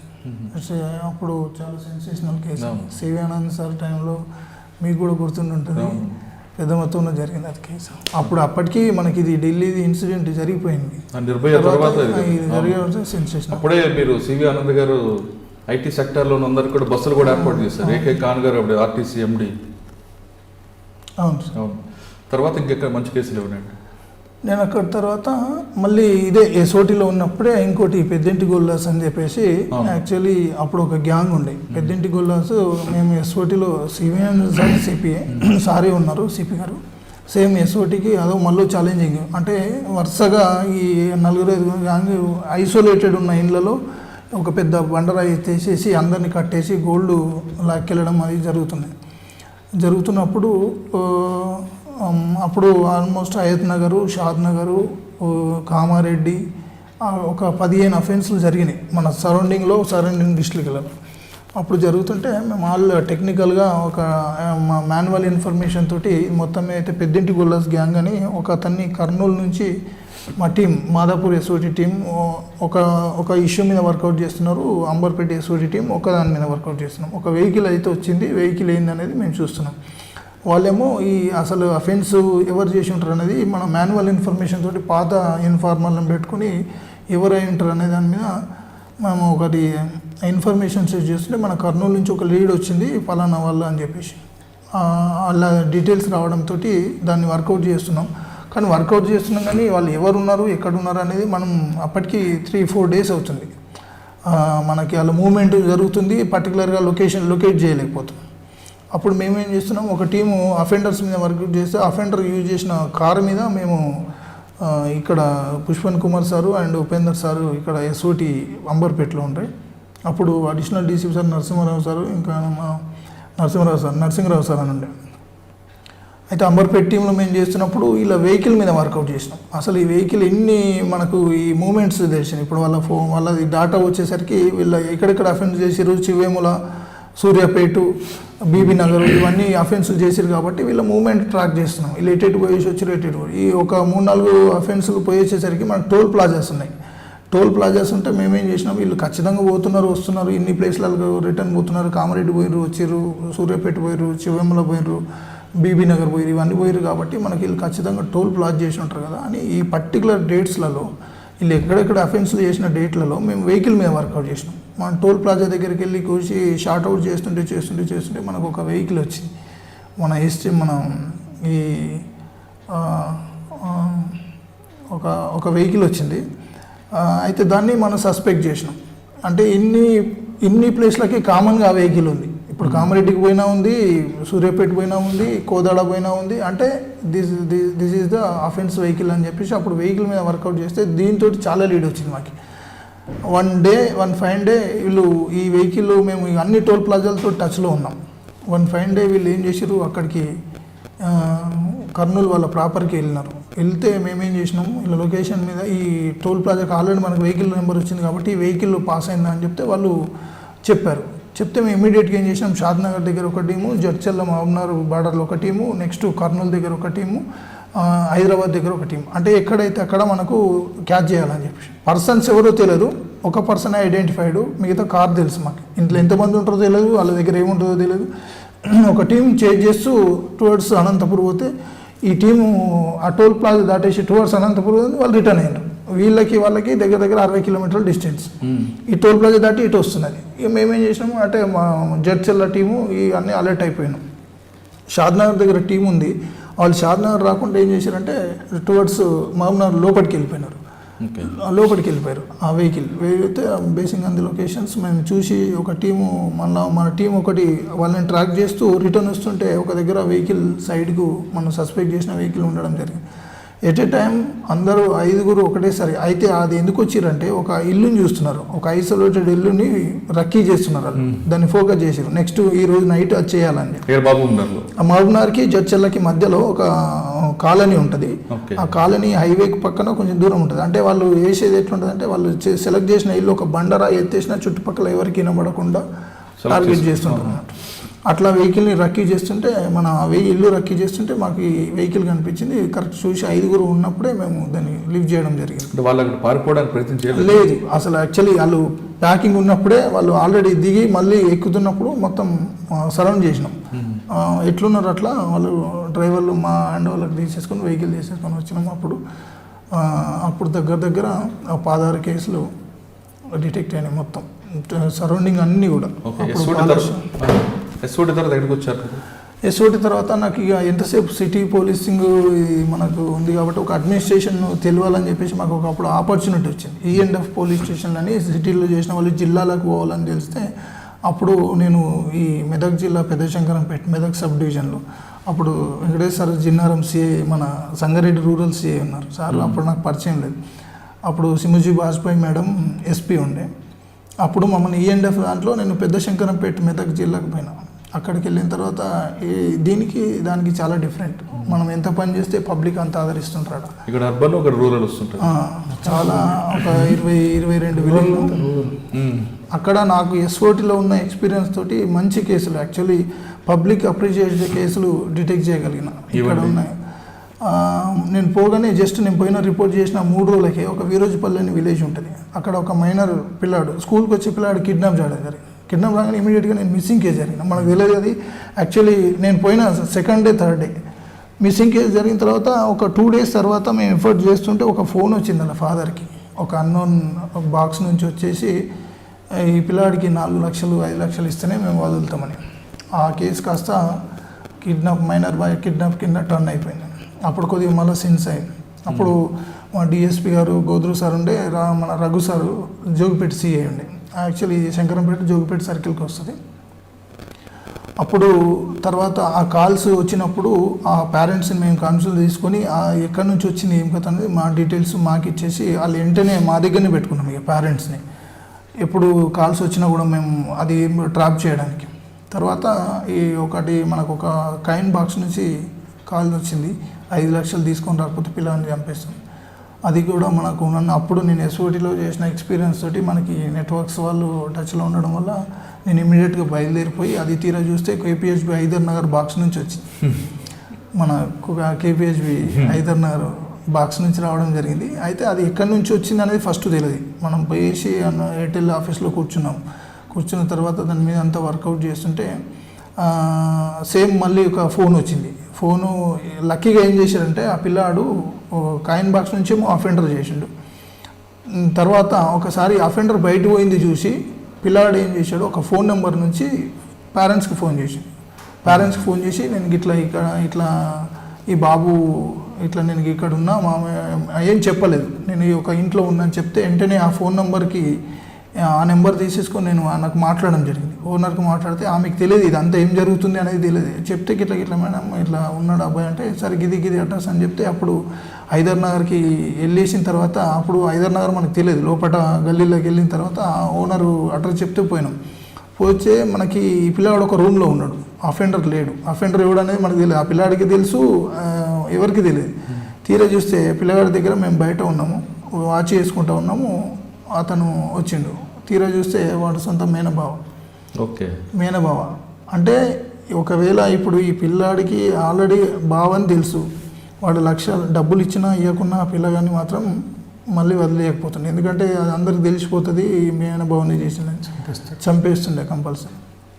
లక్కీగా వాడు వచ్చిన తర్వాత వాడిని మేము వాడి రూమ్లోనే ఉండేసి వీడు రాగానే లోపలికి తీసేసుకొని అప్పుడు ఇంట్రాగేషన్ చేస్తే ఇది సంగతి అని తెలిసింది. అప్పుడు దాంట్లో ఇంకొక ఆటో డ్రైవర్ కూడా ఇన్వాల్వ్ ఉండే.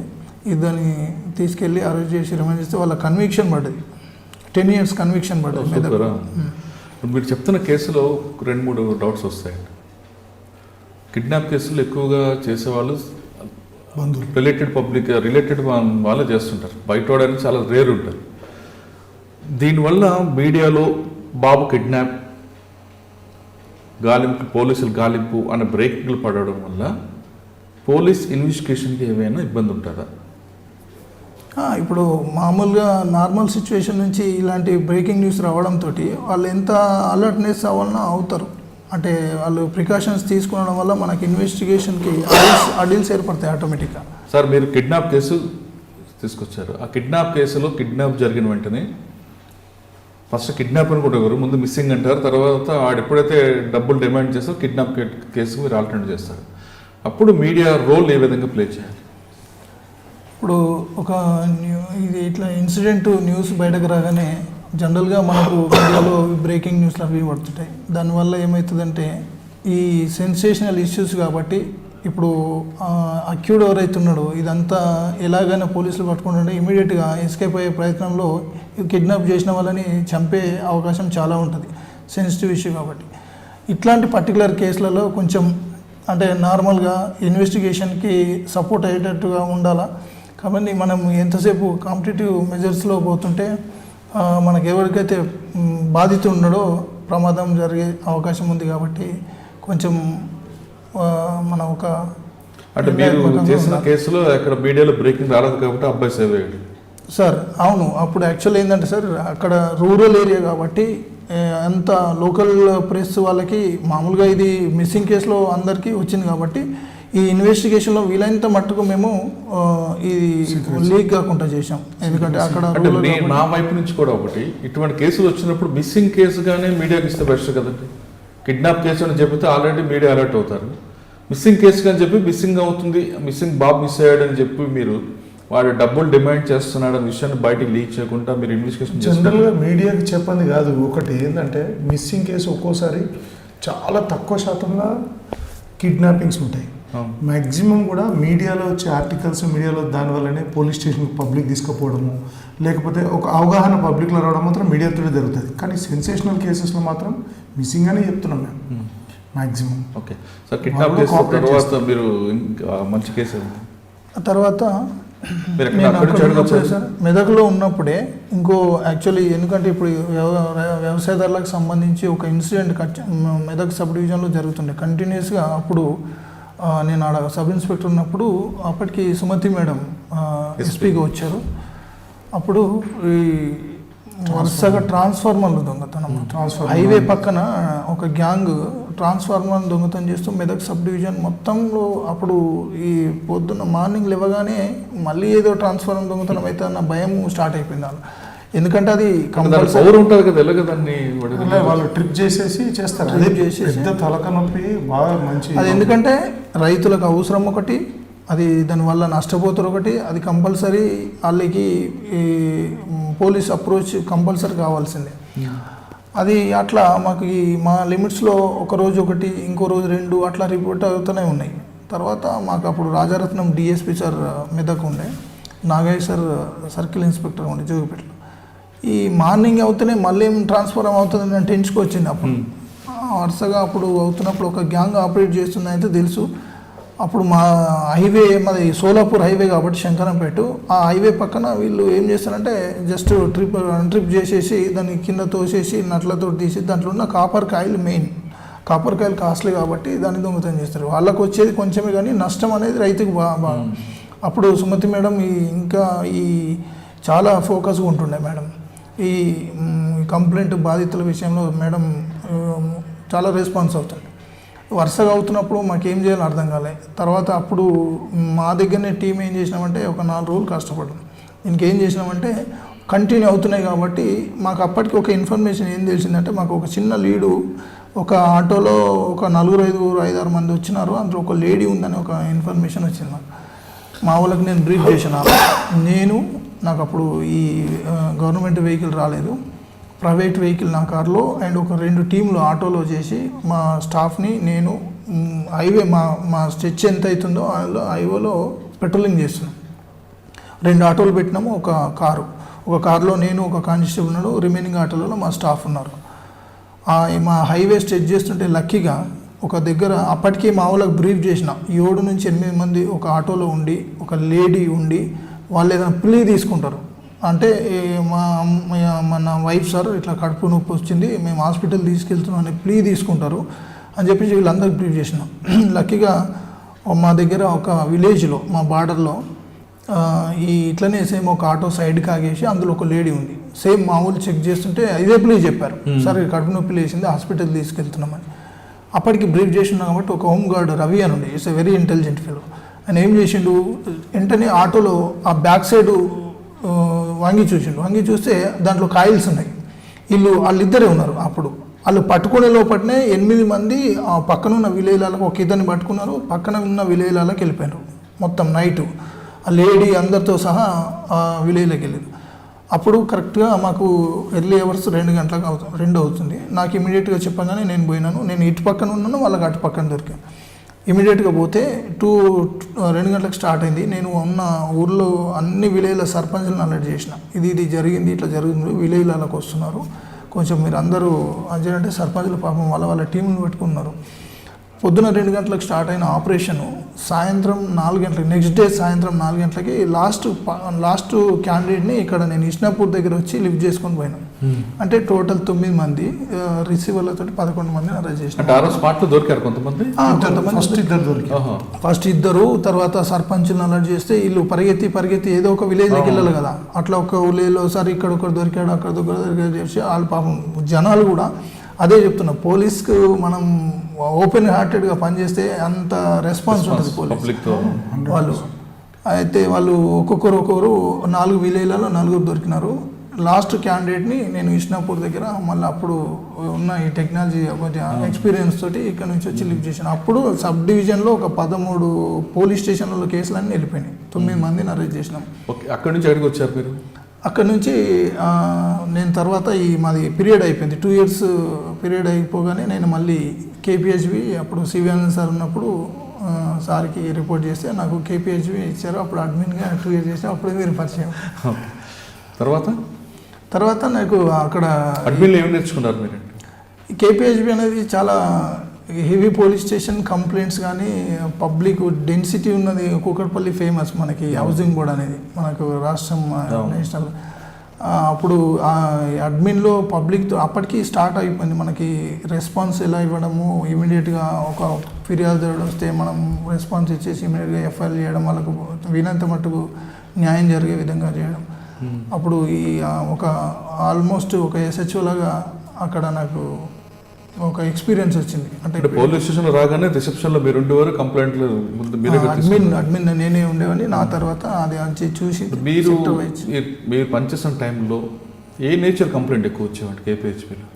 కేపీహెచ్బిలో ఆల్మోస్ట్ మనకి వైఫ్ అండ్ హస్బెండ్ కేసెస్, మన భార్యాభర్తల కేసులు, తర్వాత కొన్ని చీటింగ్ కేసులు ఈ హౌసింగ్ బోర్డులో. పర్టికులర్గా ఈ రెంట్లు, ఈ ఖాళీ చేయకపోవడము, ఇవి మన హౌసింగ్ బోర్డులో ఇవి చాలా ఉంటుండే. అవన్నీ మనకి ఎల్ఐజీలు, ఎంఐజీలు, ఈ ఫేస్ ఇట్లాంటివి ఉంటుండే. చాలా మటుకు వైఫ్ అండ్ రిలేషన్ అటువంటి ఇష్యూస్ వస్తాయి. ఓకే, అక్కడ అడ్మిన్ తర్వాత ప్రమోషన్ వచ్చిందా? 2017 ఎండింగ్లో మాకు ప్రమోషన్ రావడంతో అప్పుడు మళ్ళీ నన్ను సైబరాబాద్కి అలాట్ చేసేసి కూకట్పల్లి డిఐగా ఒక 8 నెలలు 1 ఇయర్ చేశాను. అక్కడ Kukatpally DI Bhujanga Rao sir ACP sir ఉన్నప్పుడు వెంకటేశ్వరరావు సార్ వచ్చారు అప్పటికి డీసీపీగా. 1 ఇయర్ 10 మంత్స్ చేశాను అక్కడ. అప్పుడు రావడంతో సజ్జనర్ సార్ సిపి గారు వచ్చినాక మళ్ళీ నన్ను అప్పుడు ఎలక్షన్ సెఫ్లింగ్లో సార్కి డిఐ మియాపూర్కి ఇవ్వడంతో ఇప్పటికీ మొన్న ఇక అక్టోబర్ 10కి నాది 2 years అయిపోయింది ఇక్కడ కూడా. కుకట్పల్లిలో మీరు డిఏగా ఉన్నప్పుడు టైంలో ఏ కేసులు బ్రేక్ చేశారు? కుకట్పల్లి డిఏగా ఉన్నప్పుడు ఈ ATMs exchange, ATM cards, ATM సెంటర్ల దగ్గర ఇన్నోసెంట్ పబ్లిక్ని ఏదో హెల్ప్ చేస్తున్నట్టుగా చేసి కార్డ్స్ ఎక్స్చేంజ్ చేసేది ఒక 2 గ్యాంగులను పట్టుకున్నాము. అట్లా ఒక్కొక్క 10కి 10 కేసులు డిటెక్ట్ చేయడం జరిగింది. అంటే దాని లీడ్ ఎక్కడ వచ్చింది మీకు? సేమ్ ఒక కార్డు నుంచి ఒక కార్డు నుంచి ఒక కార్డు వెళ్తే లక్కీగా మేము సీసీ ఫుటేజ్ వచ్చింది కానీ పర్టికులర్ అన్నోన్ పర్సన్ ఎవరో తెలియదు, ఎక్కడ గ్రూప్లో పెట్టినా ఐడెంటిఫై కాలే. అంటే ఆ ఎమ్మో ఒకసారి ఎక్స్ప్లెయిన్ చేయండి. ఇప్పుడు ఏటీఎం సెంటర్లకి ఎవరైనా వృద్ధులు, ఏజ్డ్ పర్సన్స్, ఇన్నోసెంట్స్ పోయినప్పుడు లైన్లో ఉన్నప్పుడు ఈ ఎవడైతే ఈ నేరం చేస్తామన్నాడో ఏం చేస్తాడంటే అక్కడ అబ్జర్వ్ చేస్తుంటాడు.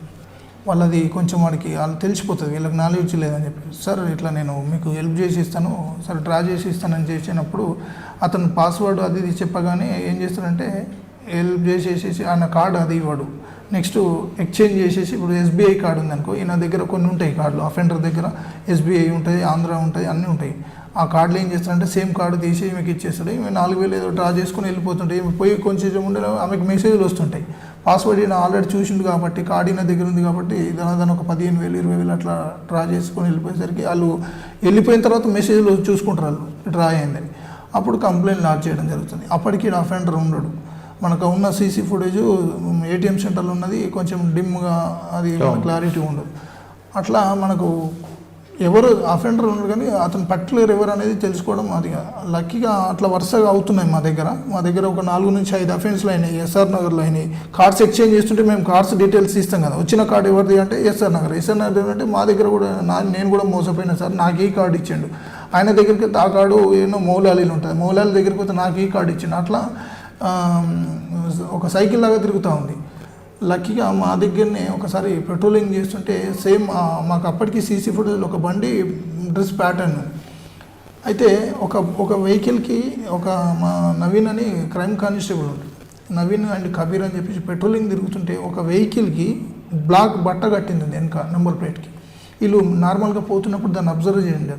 ఈ నెంబర్ ప్లేట్కి బ్లాక్ బట్ట కట్టిందంటే సంథింగ్ ఈజ్ దేర్ అని చెప్పేసి ఏదో అఫెండర్ ఉన్నట్టు తీసుకురాస్తే అప్పటికి మా దగ్గర సీసీ ఫుటేజ్లు మనం ఎప్పుడైతే ఒక 2 ఏటీఎం సెంటర్లో సేమ్ డ్రెస్ ప్యాటర్న్ ఉందో అదే డ్రెస్ ప్యాటర్న్ తోటి దొరికింది ఆ రోజు.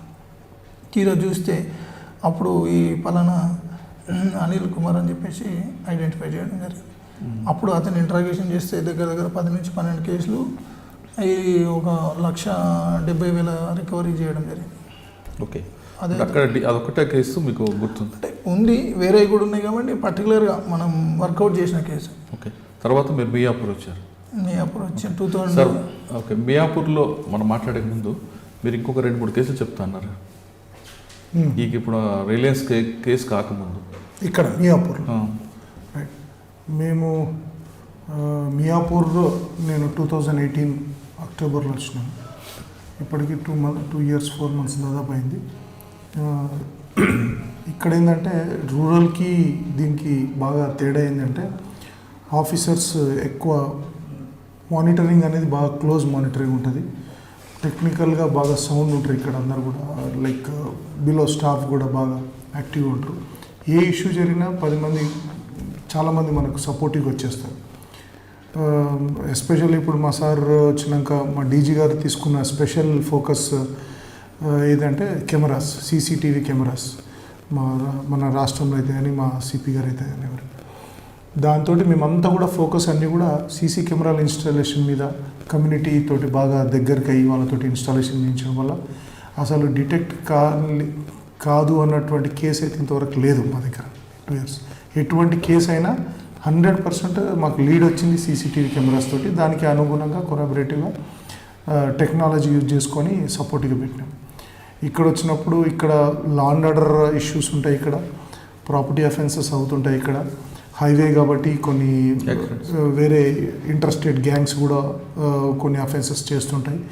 ప్లస్ డైలీ రొటీన్లో బిజీ, మీరు అన్నట్టు రెంటల్ ఎక్కువ సాఫ్ట్వేర్ ఇంజనీర్స్ అందరు బాగా ఎడ్యుకేటెడ్ పబ్లిక్ అందరు కూడా రెసిడెన్షియల్ ఏరియా మాది. సో వాళ్ళకి సమాధానం చెప్పుకుంటూ ఉండాలంటే ఇది ఉంటుంది. ఇక్కడికి వచ్చినాక 4-5 సెన్సేషనల్ కేసెస్ అయినాయి. అందులో ముఖ్యంగా ఒకటి మర్డర్, ఒకటి గ్యాంగ్ రేప్ అయింది, ఒక మర్డర్ అయింది. తర్వాత ఈ మధ్య కాలంలో ఇంకొక మర్డర్ అయింది వేరే స్టేట్ వాళ్ళది. అట్లాంటివి అన్నీ కూడా డిటెక్ట్ అయిపోయాయి. ప్లస్ అంటే మీరు చెప్పిన 3 కేసుల్లో ఒకటి తల పట్టుకుని వచ్చే కేసు ఉంటుంది, తల వేరు పట్టుకొని రాలేదు, వేరు చేసి పడి డొక్కు శ్రీకాంత్ అని, ఓకే, డొక్కు శ్రీకాంత్ అని బొల్లారం చౌరస్తా ఆటో డ్రైవర్. వాడు ఏంటంటే నేను హీరో అనిపించుకోవాలి, నాకు జనాలు భయపడాలని ఒక ధోరణితోటి వాడికి ఒక 4-5 ఆటోలు ఉన్నాయి. ఆటోల మీద కూడా వేట అనే పేరు ఉంటుంది వాడికి. ఎవరు పెద్దవాడు ఎప్పుడు కేసు రాలేదు.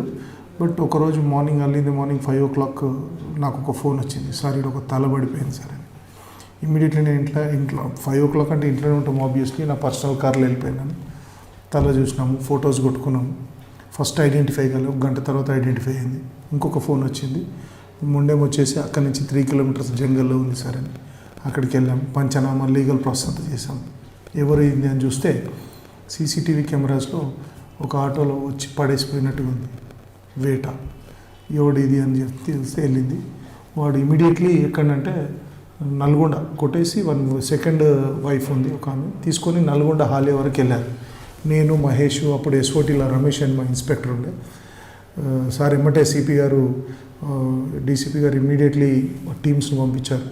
ఇక్కడ ఉండే వాడి మూమెంట్స్ ఎస్ఓటీ రమేష్ వాళ్ళ హెల్ప్ తోటి, హరిశంకర్ అనే ఎస్ఐ వాళ్ళ హెల్ప్ తోటి, విజయ్ వీళ్ళందరం కలిసి ఇమీడియట్లీ వాడి మూమెంట్స్ తోటి అక్కడ ఉన్న లోకల్ పోలీస్ హెల్ప్ తీసుకొని మార్నింగ్ 5 o'clock అఫెన్స్ అయితే 8:30కి అక్యూజ్లను పట్టుకున్నాం.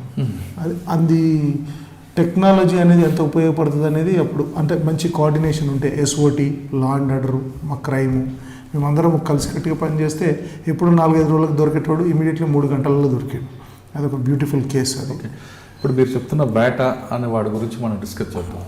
సాధారణంగా ఆటో డ్రైవర్లు కొంచెం రౌడీజంగా ఉండడానికి, వాళ్ళ పెత్తనం చెలాయించుకోవడానికి ఇటువంటి బేట అని కానీ రకరకాల పేర్లు పెట్టుకుంటూ వాళ్ళు లేదంటే వాళ్ళు నచ్చిన సినిమా హీరోలు పెట్టుకుంటూ వాళ్ళ పెత్తనం చూపించడానికి చూస్తుంటారు. అటువంటి వాళ్ళని ముందే ఐడెంటిఫై చేస్తే ఈ ప్రాబ్లం ఉంటుంది కదా. ఇక్కడ ఏమొచ్చిందంటే ఎందుకంటే మీరు చెప్పిన బేట వ్యక్తి చాలా మంది మీరు చెప్పిన పాయింట్ కరెక్ట్. వాడు రెసిడెన్స్ వచ్చేది, వాడు ఉండేది మాత్రం ఫస్ట్ అమీన్పూర్ ఏరియాలో ఉంటుండే, కోకోకోలా ఆ ఏరియాలో. అది ఏంటంటే యాక్సెస్ అమీన్పూర్ వాళ్ళకి తక్కువ ఉంటుంది, మియాపూర్ వాళ్ళకి ఎక్కువ ఉంటుంది. ఇక్కడి నుంచి వాళ్ళు రావాలంటే తిరిగి రావాలి. దాంతోపాటు వాడి యొక్క లొకేషన్స్, వాడు ఉండే పాయింట్స్ అన్నీ కూడా మాకు కొంచెం ఫార్గా ఉండేది. ఎప్పుడో ఒకసారి బొల్లారం చౌరస్తా వచ్చేది, ఫైనాన్స్ అది ఇచ్చేది పోయేది.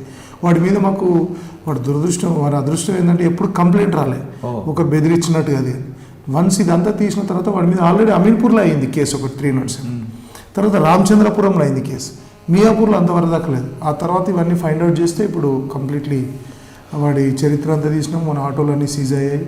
వాడిని కూడా పీడీ యాక్ట్ ప్రపోజ్. అంటే గతంలో పోలీసింగ్ ఏ విధంగా ఉండేదంటే, అంటే టెక్నాలజీ రాకముందు మీ సీనియర్ ఆఫీసర్లు ఫీల్డ్లో ఉన్నప్పుడు ఇటువంటి రౌడీ ఎలిమెంట్స్ ఎవరు ఉన్నారో ముందు ఐడెంటిఫై చేసేవారు. అంటే చిన్న నేరం చేసేయడానికి కానీ పెద్ద కర్రతో కొట్టాలి అనే పాలసీ ఉంటుంది.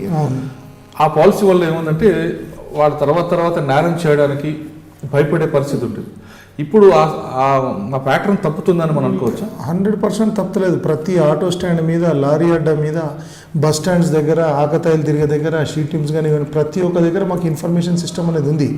బట్ ఈ పర్టికులర్ కేసులో వాడు అదృష్టము, వాడు ఉండడం ఏరియా వేరు, మూమెంట్ చేసే ఏరియా వేరు, దానివల్ల మన వేట కేసు పక్కన పెడితే రెగ్యులర్గా ఇప్పుడు కొన్ని మనం అనుకున్న డిస్టెన్స్ మీరే అంటున్నారు, బస్ స్టేషన్లు, ఆటో అడ్డాలు, అటువంటి వాటి మీద మీరు ఫోకస్ ఎక్కువ పెడితే ఇటువంటి చిన్న చిన్న రౌడీలందరూ ముందే అదే ఇప్పుడు అదే వర్కౌట్, అదే నడుస్తుంది, అదే పాలసీ నడుస్తుంది. ఎవడు చిన్న రౌడీజం చేసినా కానీ ఆటోడు ఫోన్ చేసి 100 చెప్పేస్తున్నాడు. ఇమీడియట్లీ తీసుకురావడము, లీగల్గా ప్రాసెస్ ఏమిదో చేయడము, రెగ్యులర్గా రోజు వాడిని చెక్ చేయడము, మా బీట్ కానిస్టేబుల్స్ వాడి ఇంటి మీద నిఘా పెట్టడము, ఇంటి పక్కలతో ఇన్ఫర్మేషన్ తీసుకోవడము, ఏ రోజు ఉంటున్నాడు, ఉంటలేడు, ఎక్కడికి పోతున్నాడు, ఆ సిస్టమ్ నడుస్తుంది. కాబట్టి పబ్లిక్ ఇంత పెరిగినా కానీ క్రైమ్ రేట్ తగ్గుకుంటూ వస్తుంది. తర్వాత మీరు ఇంకో కేసు చెప్తాను, ఆటో డ్రైవర్ కేసు కాకుండా మీ ఇద్దరు టీంలో అది ఒకటి గ్యాంగ్ రేప్ కేసు మాకు ఇక్కడనే 100 days వచ్చింది. 100 days కాల్ అనుకోకుండా ఏదో పోలీస్ స్టేషన్ బిజీ ఉంటే నాకు వచ్చింది. ఇమీడియట్లీ బైక్ తీసుకొని మేమే వెళ్ళిపోయాం. అక్కడ ఒక రాంబాబు అనుకుంటా పిల్లాడు ఏడుస్తున్నాడు. ఏమైపోయింది అంటే మాకు సంబంధించిన ఒక అమ్మాయిని కిడ్నాప్ చేశారు సార్ అని. ఇమీడియట్లీ అదే జంగల్లో రైల్వే ట్రాక్ ఎమ్మటే ఒక 5-6 మంది ఉరికి చూస్తే ఒకడు కాంపౌండ్ వాల్ దాటి 6 feet దాటిన కాంపౌండ్ వాల్ దాటి చిన్న మంట పెట్టుకొని కూర్చొని మందు తాగుతున్నారు ఇద్దరు. వాళ్ళని దొరికితే ఇమీడియట్లీ నైట్లోనే మళ్ళీ ఎస్ఓటీ టీం పురుషోత్తం సార్ ఉండే మా సిపి సార్ పర్సనల్గా మానిటర్ చేసిండు. ఇప్పుడు నా అడిషనల్ ఇప్పుడు మా డీసీపీ వెంకటేశ్వర్లు సార్ అప్పుడు అడిషనల్ డీసీపీ సార్ ఉండే. ఇక సార్ అయితే నిమిషానికి ఫాలోఅప్ చేసి ఇమీడియట్లీ రాత్రి 3 గంటల వరకు మొత్తం గ్యాంగ్ అంతా కూడా అప్రహెన్షన్ చేసి తీసినాము. రియల్ కూడా అది కొన్ని గంటలలో ఛేదించినాం అనమాట. ఇదేంటంటే వన్ ఆఫ్ ది 7 మంది అక్యూజ్లో ఒక 2 అమ్మాయిని తీసుకొని తిరుగుతున్నప్పుడే మనకు కొంచెం లీడ్ వచ్చింది. దానివల్ల దొరికారు. మేము ఎమ్మడిపడంతో అమ్మాయిని వదిలిపెట్టి పారిపోయారు. ఓకే, మీ ఇద్దరు కాంబినేషన్లో రిలయన్స్ కేసు కాకుండా ఇంకేమైనా మంచి కేసు ఉందా? రీసెంట్గా ఒకటి ఈ లాక్డౌన్ టైంలో ఉత్తరప్రదేశ్కు సంబంధించిన వాళ్ళు, బీహార్ చాలామంది ఇక్కడ పని వాళ్ళు ఉంటారు కాబట్టి ఒక దగ్గర అభిరామ్, సంతోష్ అని 2 ఐస్ క్రీమ్ పనులు చేస్తుండే. అదే టైంలో చాలామంది ట్రైన్స్కి వెళ్ళడము, మేము ట్రైన్స్ పెట్టడం ఇవంతా హడావిడి నడుస్తుంది. 1 ఫైన్ డే సంతోష్ అనే వ్యక్తి వెళ్ళిపోయాడు ఊరికి. కానీ 5 డేస్ అయినా కానీ దొరకనందున ఇప్పుడు అభిరామ్ ఏం చేశాడంటే 2 డేస్ తర్వాత వాళ్ళ ఓనర్ చెప్పి సంతోష్ వెళ్ళిపోయాడు, నేను కూడా పోతున్నాను పోయాడు. 3 డేస్ 4 డేస్ కూడా ఊరికి పోకపోయేసరికి ఒరిస్సా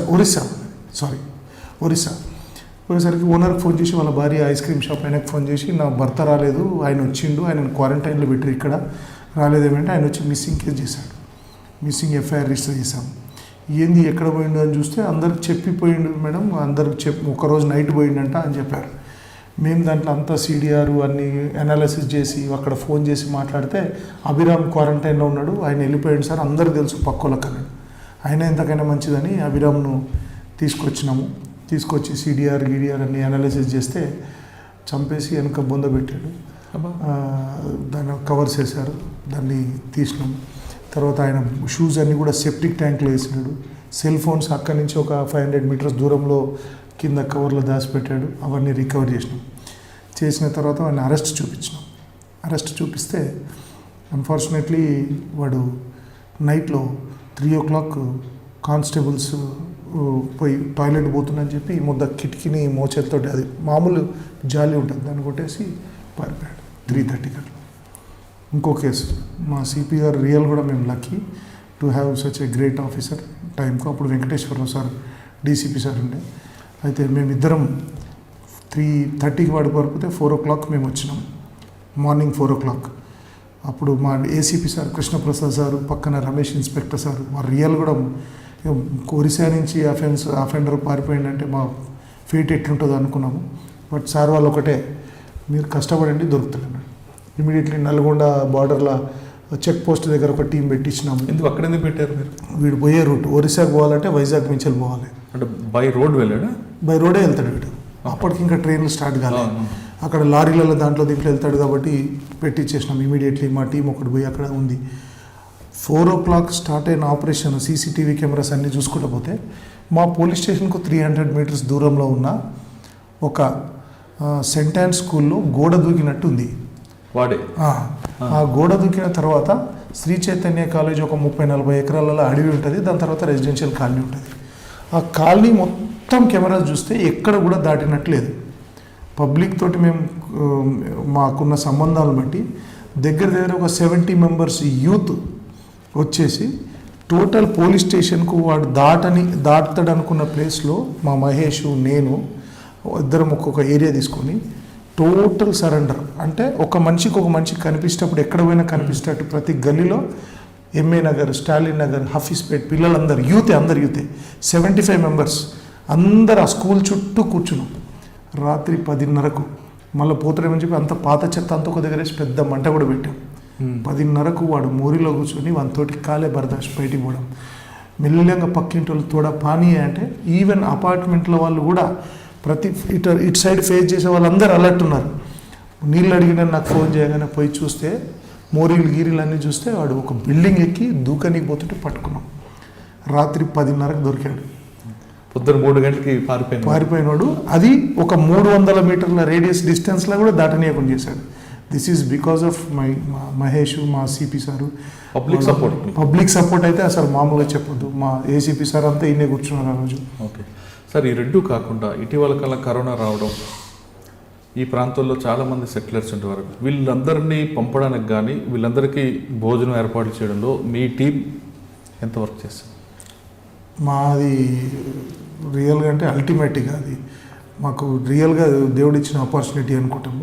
ఇనిషియల్ స్టేజెస్లో స్టార్టింగ్ కరోనా వచ్చినప్పుడు బయట రాష్ట్రాల లేబర్ అందరూ కూడా మా ఏరియాలో ఆఫీస్ పెట్టి ఇక్కడ అందరు చాలామంది ఉత్తరప్రదేశ్ అక్కడి నుంచి ఉన్నప్పుడు ఒక టీము మా సిపి గారి ఆఫీస్లో especially food supplying, kit supplying కోసం సెంట్రలైజ్డ్గా పెట్టి హనుమంతరావు సార్ వాళ్ళందరూ మా అడిషనల్ డీసీపీ ప్రవీణ్ సార్ ఇన్ఛార్జ్గా ఉండి కొన్ని వేల మందికి ఫుడ్ పంపించడం ఒకటి ఎత్తు అయితే, మేము మా టీం, నేను మా మహేష్, మా ఎస్ఐలు అందరము ఒక మంచి ఒక పెద్ద colonies, for example My Home Jewel అనేది ఉందిట, 1600 ఫ్లాట్స్ ఉంటాయి.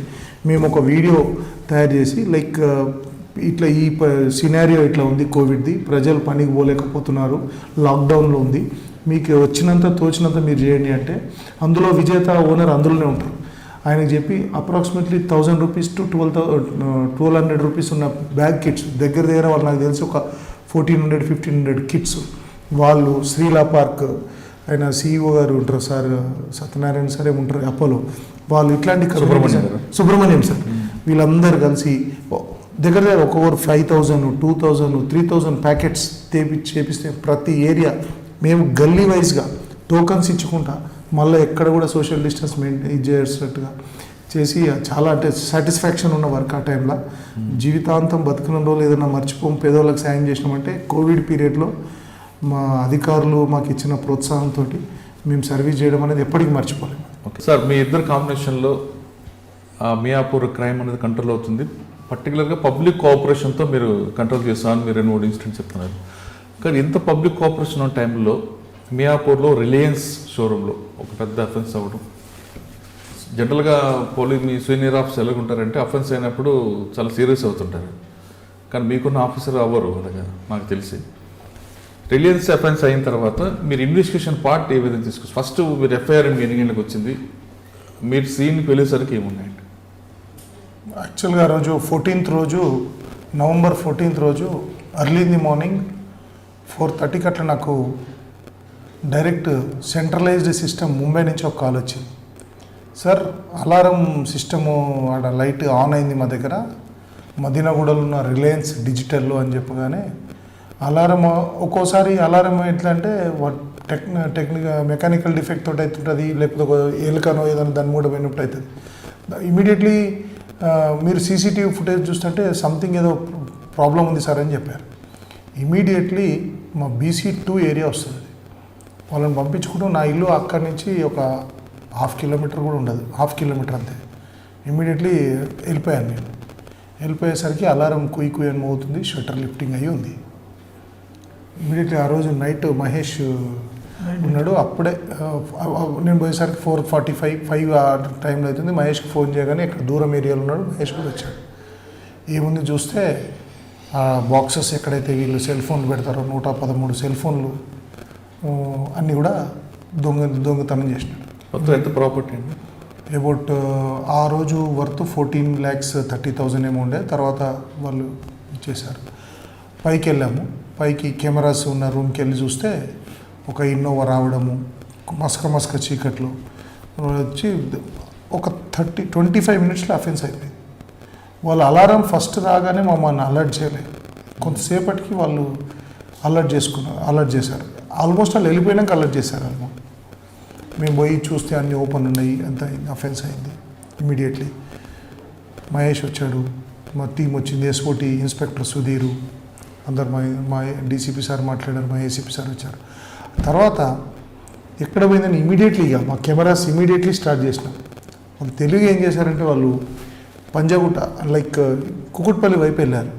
మేము కుకుట్పల్లి వైపు వెళ్తూనే ఉంటే మేము ఏం చేసినాం, అందరిని అలర్ట్ చేసినాం. ఒక ఇన్నోవా వచ్చింది, నంబర్ కనిపిస్తలేదు, గ్రే కలర్ ఇన్నోవా, అందులో 4 నుంచి 5 మంది ఉంటారు, ఖచ్చితంగా ఇలా అఫెన్స్ చేసిండు, వాళ్ళ దగ్గర సెల్ ఫోన్స్ ఉంటాయి, గ్రే కలర్ ఇన్నోవా ఎక్కడున్నా ఆపండి అని అన్నాం. చూస్తున్నాము, పటాన్ చెరువు అలర్ట్ చేసినాను, చేవెళ్ళ అలర్ట్ చేసినాము. ఆ తర్వాత శంషాబాదు, మా సరౌండింగ్ నర్సాపూరు, మేడ్చల్ ఇన్స్పెక్టర్ని అందరు ఒక్కొక్క టీం పెట్టారు, ప్లస్ జహీరాబాదు బార్డరు, ఇవన్నీ అలర్ట్ చేసినాం. అఫెన్స్ అయిన మాకు అబౌట్ 9:30-10 o'clock మేము ఇట్లా కెమెరాస్ చూస్తుంటే పటాన్ చెరువు ఆల్రెడీ అలర్ట్ చేసిన పెట్టినాం కాబట్టి పటాన్ చెరువు నుంచి ఇన్ఫర్మేషన్ వచ్చింది, ఒక వైన్ షాప్లో గ్రే కలర్ ఇన్నోవా వచ్చి దొంగతనం చేసుకొని పోయిందని. ఇమీడియట్లీ దాని మీద మేము వర్కౌట్ చేస్తే మేము 10:30, 11 వరకు వారు రావడం వేరే నంబర్ ఏపీ నెంబర్ తోటి వచ్చారు, పోవడం మాత్రము ఒరిజినల్ మహారాష్ట్ర నెంబర్ తోటి పోయిండ్రని మాకు ఎక్కడ టాలీ ఏంటంటే అది మన దగ్గర జహీరాబాద్ వెళ్ళే రూట్లో బుదేరా అని ఒక విలేజ్ ఉంటాం. బుదేరా టోల్ గేట్లో వస్తేప్పుడు వెళ్ళేటప్పుడు నంబర్ మారింది, అఫెన్స్ ప్రూవ్ అయింది. 11 అయింది, 11:30 అయింది మాకు చేసరికి. వాళ్ళు 7:58కు అఫెన్స్ చేసుకొని 8:30 లోపల అక్కడ క్రాస్ చేసి వెళ్ళిపోయారు.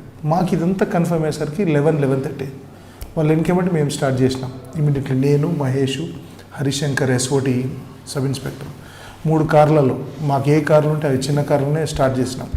పోవడం మేము ఈ విషయం సోలాపూర్కి ఇన్ఫర్మేషన్ ఇచ్చేసరికి సోలాపూర్ క్రాస్ చేసి 1.5 అవర్ అయింది. అప్పటికి 1 అవర్ అయింది. ఇమీడియట్లీ మేము ఏం చేసినాం, పూణే అలర్ట్ చేసినాం. పూణే అలర్ట్ చేస్తే మధ్యలో అక్కడ అలర్ట్ చేసేటప్పుడు వాళ్ళందరూ మ్యాన్ ప్యాక్లో చెప్పారు, ఇట్లా ఒక బండి వస్తుంది గ్రే కలర్ పలానా నంబర్, అందులో సెల్ ఫోన్స్ ఉంటాయి, దొంగతనం జరిగింది, తెలంగాణ పోలీసు వెంబడిస్తున్నారు, వస్తున్నారని. ఒక దగ్గర ట్రాఫిక్ కానిస్టేబుల్ వినేసి నేను సెట్ మ్యాన్ ప్యాక్లు వినేసి ఆయన అడ్డం వచ్చి నిలబడ్డాడు. కట్టు కొట్టుకొని మనకి డౌట్ వచ్చింది. ఈ లోపల ఈ నంబర్ ఈ బండిది అంతా కూడా మేము ఒక టీం తోటి అలర్ట్ చేసి ముంబైలో ఉన్న మాకున్న రిలేషన్ తోటి ఎస్పెషల్లీ మా డీసీపీ గారు వెంకటేశ్వర్లు సారు ఎక్కువ ఇంట్రెస్ట్ తీసుకొని ఏం చేశారంటే ముంబై టీంని అలర్ట్ చేసి ముంబై అడ్రస్ ఉంది కాబట్టి అంటే ఆ ముంబై టీం వాళ్ళు ఆ ఫోన్ నెంబర్ ట్రాక్ చేసి ఆ ఓనర్ కరే వాళ్ళు వస్తే మాకు చెప్పుర్రు అన్నారు. ఆ ఓనర్ హైబత్తుల వీడికి ఫోన్ చేసి मेरा गाड़ी कहाँ गया पुलिस वाले मेरे को फ़ोन करे అర్రే అనేసరికి పూణే ముంబై పోవాల్సిన వాడు 400 కిలోమీటర్లు నాసిక్ రోడ్ కొట్టేశాడు. Switch off Ahmednagar phone. అప్పటికి అన్ని ఫోన్లు స్విచ్ ఆఫ్ చేయాలి, స్విచ్ ఆఫ్ చేసుకొని రాత్రి 11 గంటలకు మాకు అహ్మద్నగర్ రోడ్, మీరు అన్నది అహ్మద్నగర్ నాసిక్ రోడ్లా ఒక్క లొకేషన్ ఆన్ అయ్యి ఆఫ్ అయింది. మేమందరం నాసిక్ పోయినాము, ఒక టీంను పూణే పంపించినాము, మాకు డౌట్ వచ్చి ఒక టీంను ముంబై పెట్టినాం. అక్కడ అహ్మద్నగర్లో లొకేషన్లో చూస్తే ఆ బండి ఆనవాళ్ళు ఆ సీసీ కెమెరాస్ రాత్రి అబౌట్ 2 అయింది మాకు. మళ్ళీ 4 o'clock మా క్యాట్ టీం సత్యనారాయణ అని ఉంటాడు, మొత్తం దాని మీదే కూర్చున్నాడు. 4 o'clock ఒకసారి ఆన్ అయ్యి ఆఫ్ అయింది. ఆన్ అయ్యి ఎవరికి చేసిరంటే వాడికి చేశారు, ఓనర్కు. ఓనర్ ఇమీడియట్లీ నాకు ఫోన్ చేసినాడు. ఏం చెప్పిండు ఓనర్ అంటే, ఓనర్కి వాడు ఏం చేసినట్టే తుమారా గాడి ముంబై మే ఫలానా జగా మే రక్కరు ఆ ప్లేలో అని చెప్పి తాళం చేతులు బుట్టిలో పడేసి దూరం ముంబై పెట్టి మళ్ళీ స్విచ్ ఆఫ్ చేసుకొని బాగా మెటీరియల్ది లేదు, ఏం బండి పడేసిపోయారు. మెటీరియల్ తీసుకెళ్ళిపోయారా? మెటీరియల్ లేదు, మెటీరియల్ ఇక్కడ నుంచి ఎక్కడో డైవర్ట్ లేదు అయింది, వాళ్ళు ఖాళీ గాడి ఉందంటే. తర్వాత మేము మార్నింగ్ 7:30కి ముంబై చేరుకున్నాం. మా టీం చేరుకొని ఓనర్ని లిఫ్ట్ చేసి ఓనర్ ద్వారా బండిని ట్రేస్ అవుట్ చేసి బండి ద్వారా ఎవరెవరంటే ఫస్ట్ పర్సన్ తన్వీర్ అని వాడు తబ్రేజ్ అని వాడు ఐడెంటిఫై అయ్యాడు. తబ్రేజ్ గ్యాంగ్ 1 నంబరు కథాకారు. వాళ్ళు రెంట్కి తీసుకున్నారా? రెంట్కు అంటే నేను ఒక బయట రెంట్కు డ్రైవర్ లాగా చేరిండు. 10 days చేరి నేనే అడ్డం మీద నడుపుకొని రోజుకి ఇంత 300 500 ఇచ్చేస్తాను నీకు అని నడుపుకొని. కానీ వాడు చేసేది ఏంది ఇది, మాకు అఫెన్స్ అయిన రోజు 14వ తారీఖు రిలయన్స్ డిజిటల్లో ఇట్లాంటి అఫెన్స్ అయినా ఎక్కడైనా తెలిస్తే నెక్స్ట్ మూమెంట్ వాళ్ళు చెప్పిందంటే కరెక్ట్ 20 రోజుల ముందు మా రిలయన్స్ డిజిటలే గుజరాత్లో అయింది సార్ అని చెప్పారు. గుజరాత్ ఇన్స్పెక్టర్ ప్రదీప్ తోటి నేను ఫోన్ మాట్లాడితే, సార్ ये गैंग बिहार का है, हमारा लोग उनका पीछे पड़े हुए हैं, हम देख रहे हो ऑफेंस को, थोड़ा डिस्टर्ब नहीं करना आप लोग అంటే ठीक है సార్. కానీ వాళ్ళకి తెలియని విషయం ఏంటంటే ఇది బీహార్ గ్యాంగ్ కాదు, ఇది ముంబై గ్యాంగ్. మాకు లీడ్ వచ్చింది. సరే వాళ్ళ ప్రయత్నంలో వాళ్ళు ఉండనని చెప్పి ఫస్ట్ 4 days నేను మహేష్ అక్కడ అనిల్ సావంత్ అనే ఒక ఆయన, సావంత్ సార్, సునీల్ ఇన్స్పెక్టరు, వాళ్ళు అసలు రియల్ కూడా మా సిపి సార్ డైరెక్ట్ వాళ్ళ డీసీపీ క్రైమ్ మేడంకు వాళ్ళ క్రైమ్ సార్కి ఏం పేరు సార్ జాయింట్ సిపికి మా సార్ ఫాలోఅప్ చేయడంతో అరే हमारा తెలంగాణ టీమ్ హే పూరా సపోర్ట్ కరో అన్నారు.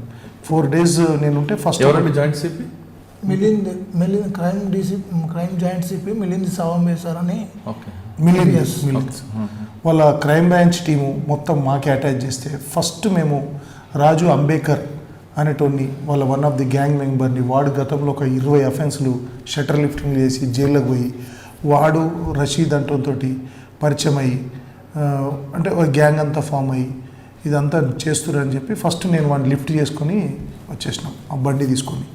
అప్పుడే జిహెచ్ఎంసీ ఎలక్షన్స్ పడడంతో నోటిఫికేషన్ రావడంతో నేను ఫస్ట్ ఒక ఇద్దరిని అరెస్ట్ చేసినాను.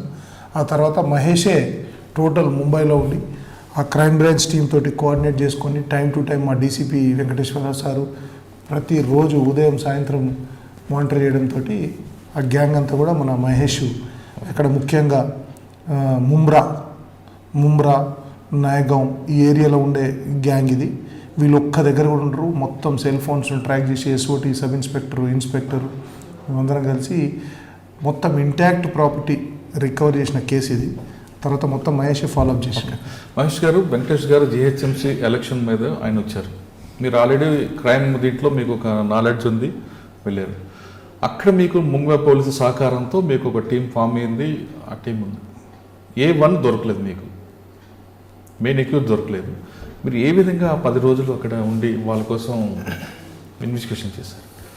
సార్ అయితే ఇప్పుడు సార్ చెప్పినట్టుగా ఇది యాక్చువల్లీ 3 డేస్లో అంత కరెక్ట్గా ఉంటే 2-3 డేస్లో జరిగే ఆపరేషన్ ఇది. ఎప్పుడైతే ఆ ఓనరు చెప్పకపోతే దొరికిపోయాడు. ట్రాఫిక్ పోలీసు అలర్ట్నెస్ తోటి వీళ్ళు ముందు కూడా పోలీస్ అలర్ట్ అయి ఉంది అని చెప్పేసి వీళ్ళకి థాట్ వచ్చింది. లాటర్ దే డిస్కస్ అంటే మన ఇంట్రాగేషన్లో వీళ్ళు చెప్పినారు అన్నట్టు, ముంగట కూడా అలర్ట్ అయినట్టున్నారు అని చెప్పేసి అదొకటి. నెక్స్ట్ ఈ ఓనర్ ఫోన్ చేయడంతో అలర్ట్ అయిపోయి మొత్తం పోలీస్ అయితే ఫాలోఅప్ చేస్తున్నారు. ఇక మనం ఐడెంటిఫై అయినాం అన్నట్టుగా ఫోన్లు స్విచ్ ఆఫ్ చేసేసిన వెళ్ళిపోయినారు.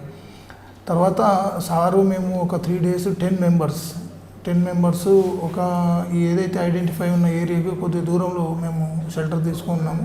తర్వాత సార్ చెప్పినట్టుగా మా డీసీపీ సారు, ఏసీపీ సారు, మా సిపి గారు, ఎస్ఓటీ అడిషనల్ డీసీపీ సారు వీళ్ళ కోఆపరేషన్ తోటి ఒక టీం ఫామ్ చేసి అక్కడ ఇన్ఫార్మ్ చేస్తే ముంబై టీం ఒకటి AEC anti extortion cell, actual అది it's famous for they are only operating gangsters. ఆ టీం మాకు AEC anti extortion cell Mumbai అంటే క్రైమ్ బ్రాంచ్లో వన్ ఆఫ్ ద టీమ్. వాళ్ళ సపోర్ట్లో మాకు ఒక 5 ఇన్స్పెక్టర్లు, ఒక 5 మంది టీం రెడీగా ఉంది అక్కడ. ఇక సారు ఎలక్షన్స్ ముందు మేము సారు రాజు అంబేద్కర్ని మాకున్న ఇన్ఫర్మేషన్ తోటి రాజు అంబేద్కర్ని పిలిపిస్తే కొంత మాకు లీడ్ దొరికింది. 1 రషీద్, ఇంకొక అఫెండరు రషీద్, తబ్బురేజు అని తెలిసింది. ఇంకో 3 అఫెండరు 4 అఫెండర్ మాకు తెలియదు, పేర్లు తెలియదు. ఎందుకంటే రషీద్కు తెలియదు కాబట్టి మాకు కూడా తెలియదు. మేము రాజు అంబేద్కర్ని తీసుకొని సారు రావడం జరిగింది, అరెస్ట్ చేయడం జరిగింది. తర్వాత నేను, హరిశంకర్ ఎస్ఓటీ, ఇంకో ఎస్ఓటీ టీం కొంతమంది ఒక 5-10 మెంబర్స్, మన ఆర్సీపురం ఎస్ఐ రవికుమార్ ఇస్తుంటే రెగ్యులర్గా మా డీసీపీ గారు వెంకటేశ్వర సారు మానిటర్ చేస్తూనే ఉన్నారు. ఈ రాజు అంబికని పట్టుకొచ్చిన తర్వాత మేము నెక్స్ట్ తబ్రేజ్ కోసం చూసినాం. యాక్చువల్ తబ్రేజ్ అనేవాడు A1. మనకి ఏదైతే మనకు ఓనర్ త్రూ తెలిసింది డ్రైవర్ సార్ ఉన్నప్పుడే మనము ఏరియా ఉండే లొకేట్ చేసుకున్నాము. సారు అందరం కలిసి ఏరియా తిరిగి వచ్చినాము. ఇట్స్ వెరీ ఇది ఆల్మోస్ట్ ఓల్డ్ సిటీ లాగా అన్ని దగ్గర ఇండ్లు, ఒక అపార్ట్మెంట్స్ అన్ని డెన్సిటీ ఎక్కువ, అక్కడ రిస్క్ కూడా ఎక్కువ ఉంటుంది. చాలా దీనికి ఉంటుంది. అవును. మేము సార్ వచ్చిన తర్వాత కూడా ఆ లొకేట్ చేయడానికి లోకల్ ఇన్ఫార్మర్స్ని పెట్టుకొని ఈ ముంబై టీం వాళ్ళు సపోర్ట్ చేసి మనం బైక్ల మీద వెళ్ళి టోపోగ్రఫీ చూసుకోవడము అది చేసాం. తర్వాత ఈ ముంబై సార్ ఎవరైతే ఇప్పుడు ఈ ఏఈసీ టీంలో Sunil Pawar sir and Raju Surve sir అని చెప్పేసి వాళ్ళ టీం తోటి ఒకరోజు పోయినాం ఆపరేషన్కి. రాజు మేము తీసుకున్న దానికి ఒక దగ్గరగా 50 కిలోమీటర్ల దూరం. ఈ ముంబ్రా అంటే అక్కడ ఎక్కడ అఫెన్స్ ముంబైలో చేసినా అదొక సెల్ సబ్జెక్ట్ అఫెండర్స్కి. స్నాచర్స్ కానీ ఇట్లాంటి అఫెండర్స్ కానీ ముంబ్రాలో ఉంటారు. ఈ తబ్రేజ్ గురించి మనము అన్ని ఎఫర్ట్స్ చేస్తుంటే ఒక్కొక్కటి మనకు అన్ని మైనస్ అవుతూ ఉన్నాయి. అసలు ఇన్ఫర్మేషన్ రావట్లేదు, మనకు టెక్నికల్గా సపోర్ట్ వర్కౌట్ కావట్లేదు, ఫోన్లు స్విచ్ ఆఫ్ అయింది కాబట్టి అలర్ట్ అయిపోయారు కాబట్టి మనం ఎక్కువ స్ట్రెయిన్ చేయాల్సి వచ్చింది. తర్వాత ఈ ఎవరైతే లోకల్ టీం మాన్యువల్ ఇన్ఫర్మేషన్ మీద వర్కౌట్ చేస్తే కొంచెం వీళ్ళని తీసుకొచ్చి మనకున్న ఫోటోల ప్రకారం చూస్తే ఒక 1 డే అప్పటికే మాకు 4th day 23rd I think 23rd నాడు ఒక మాన్యువల్ ఇన్ఫర్మేషన్ మీద టీం పొద్దున 9 గంటలకి వెళ్ళిపోయి చేస్తుంటే ఒక పర్సన్ని కరెక్ట్ పర్సన్ మనకు ఒక అతను దొరకడం జరిగింది ఇన్ఫార్మర్. ఈ పలానా ఫోటోలు చూస్తే ఏం పైచాంత సార్ ఓ బిల్డింగ్ మే హై వాళ్ళతో అప్పుడు అలా చెప్పడంతో మేము ఈ ముంబై టీం వాళ్ళందరం కలిసి వెళ్ళి రెక్కీ చేసి వెయిట్ చేసేసి వాడు కరెక్ట్ ఉన్న టైంలో ముంబ్రా వాళ్ళ ఇంట్లో లిఫ్ట్ చేయడం జరిగింది. ఇంట్లో. అది కూడా వాడు అప్పటికి బయటకు వెళ్ళట్లేదు, ఎవరితో కాంటాక్ట్ చేయట్లేదు. ఓన్లీ మాన్యువల్ ఇన్ఫర్మేషన్ అనేది మనకు అక్కడ పనిచేసింది. తబ్రేజ్ని పట్టుకున్న తర్వాత మనకు లీడ్ జరిగింది. తబ్రేజ్ని పట్టుకున్న తర్వాత మనకు లీడ్ దొరికింది. మళ్ళీ తబ్రేజ్ తర్వాత ఏమైందంటే మెయిన్ ఒక ఫరాన్ అని చెప్పేసి, ఫరాన్ అనేటోడు మెయిన్ అఫెండర్ అని తెలిసింది. అందులో ఫరాన్ తెలిసింది, ఇంకో మంగు అని తెలిసింది. ఈ ఇద్దరు పేర్లు అప్పుడు మనకు ఫైండ్ అవుట్ అయినాయి. తర్వాత వాళ్ళ ఫోన్లు స్విచ్ ఆఫ్, అంతా స్విచ్ ఆఫ్, మనకు పేర్లు తెలిసింది. వీళ్ళ చెప్పేదానికి పలానా దాంట్లో ఈ తబ్రేజ్ చెప్పడం వల్ల ఫరాన్ అనే అతను వేరే కేసులో అరెస్ట్ అయింది సార్ అంటే ఆ కన్సర్న్ పోలీసుని మాట్లాడి వాడు ఫోటో అది చేయడం జరిగింది. మనకు అప్పుడు ఫోటో అలా వాడు ఎక్కడ ఉంటాడని, అంటే వీళ్ళు ఫ్రీక్వెంట్గా ఈ ఆపరేషన్కి ముందే కొత్త ఫోన్లు కొత్త అడ్రస్లోకి వెళ్ళిపోయారు. పాత అడ్రస్లు చేంజ్ చేసి వెళ్ళడమే కొత్త అడ్రస్లోకి వెళ్ళాడు. పాత వాళ్ళు ఎవరు ఉన్నా ఆ అడ్రస్లు ఉంటారు, కొత్త అడ్రస్లు ఇవి. ఓకే, అట్లా తబ్రేజ్ని పంపించేసిన తర్వాత సార్ అరెస్ట్ చేయడం జరిగింది. నెక్స్ట్ మళ్ళీ వర్కౌట్ మేము ఇప్పుడు నెక్స్ట్ వర్కౌట్ చేయాల్సింది రషీద్ అండ్ మంగు ఎవరైతే చెప్పిండో ఫరాన్, వీళ్ళ మీద మేము వర్కౌట్ చేయాల్సింది ఉండే ఇంకా పెండింగ్. తర్వాత ఈ తబ్రేజ్ని అరెస్ట్ చేసిన తర్వాత 27కి ఈ మనము ఈ మంగు అతన్ని కూడా ఏడుంటాడో తెలియదు మనకు. ఈ రషీద్ ఎక్కడ ఉంటాడు, రషీద్ ఏంటంటే రషీద్ కొంచెం ముందే ఆ రాజు అంబేద్కర్ పట్టుకున్నప్పుడే ఈయన ఇద్దరు కో-అక్యూజ్లు కాబట్టి ఒక కేసులో రషీద్కు కొద్దిగా స్మెల్ వచ్చి ఆ పాత ఉన్న నెంబర్ కూడా మనకు ఐడెంటిఫై అయిన నెంబర్ కూడా స్విచ్ ఆఫ్ చేయడం జరిగింది. అంటే ఇప్పుడు రషీద్ ఇంట్లో ఉంటలేడు, వాడికి నెంబర్ తెలియదు. మనం ఏం చేసినామంటే ఈ మంగు అతని మీద కాన్సన్ట్రేట్ చేసినాం. మనకున్న మాన్యువల్ ఇన్ఫర్మేషన్ 27th నవంబర్లో ఒకరోజు ఎర్లీ మార్నింగ్ వాళ్ళ వైఫ్ ఐడెంటిఫై అయింది. వాళ్ళ వైఫ్ని లిఫ్ట్ చేద్దామని పోయినాం. అంటే వాళ్ళ వైఫ్ త్రూ మనకి ఏమైనా ఇన్ఫర్మేషన్ దొరుకుతుందని వైఫ్ ఏంటంటే తానే, యాక్చువల్లీ మేము ఉండే ఏరియాకు 50 కిలోమీటర్ల దూరంలో తానే ఉంటుంది. అది కూడా చిన్న లేబర్ గుడిసెలలో కిరాయికి ఉంటున్నారు, షిఫ్ట్ అయిపోయి కిరాయికి ఉంటున్నాడు. వాడు అలర్ట్ అయిపోయి ఉన్నాడు. ఆ రూబీ ఎవరైతే ఈ మంగు వాడి పేరు సుఫియాన్ అలియాస్ మంగు, వాళ్ళ వైఫ్ని తీసుకుందామని పోతే లక్కీగా మార్నింగ్ ఎర్లీ అవర్స్లో మేము పోవడం వల్ల ఆ డోర్ ఓపెన్ చేయడంతో అతను ఒక పర్సన్ ఉన్నాడు లోపల. మనకు మంగు ఫోటో లేదు, ఆ పర్సన్ ఎవడో తెలియదు.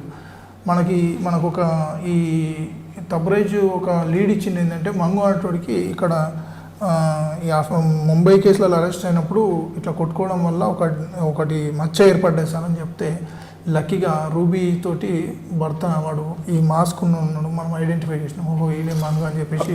Very dangerous fellow, addicted for drugs. ఆయనకు డ్రగ్స్ ఈ గాంజా లేకపోతే పిచ్చి పిచ్చిగా చేస్తుంటాడు. ఇక ఆల్మోస్ట్ అందరు కూడా ముంబై జైల్లోకి వెళ్ళేసి ఫస్ట్ ఇది నేర్చుకున్నారు అన్నట్టు. పోలీస్ని ఇలా కొంచెం వీళ్ళని టెన్స్లో కొడగొట్టాలా, వీళ్ళకి అడిక్టెడ్ గాంజా అండ్ డ్రగ్స్. ఆ మంగుని తీసుకోవడం జరిగింది.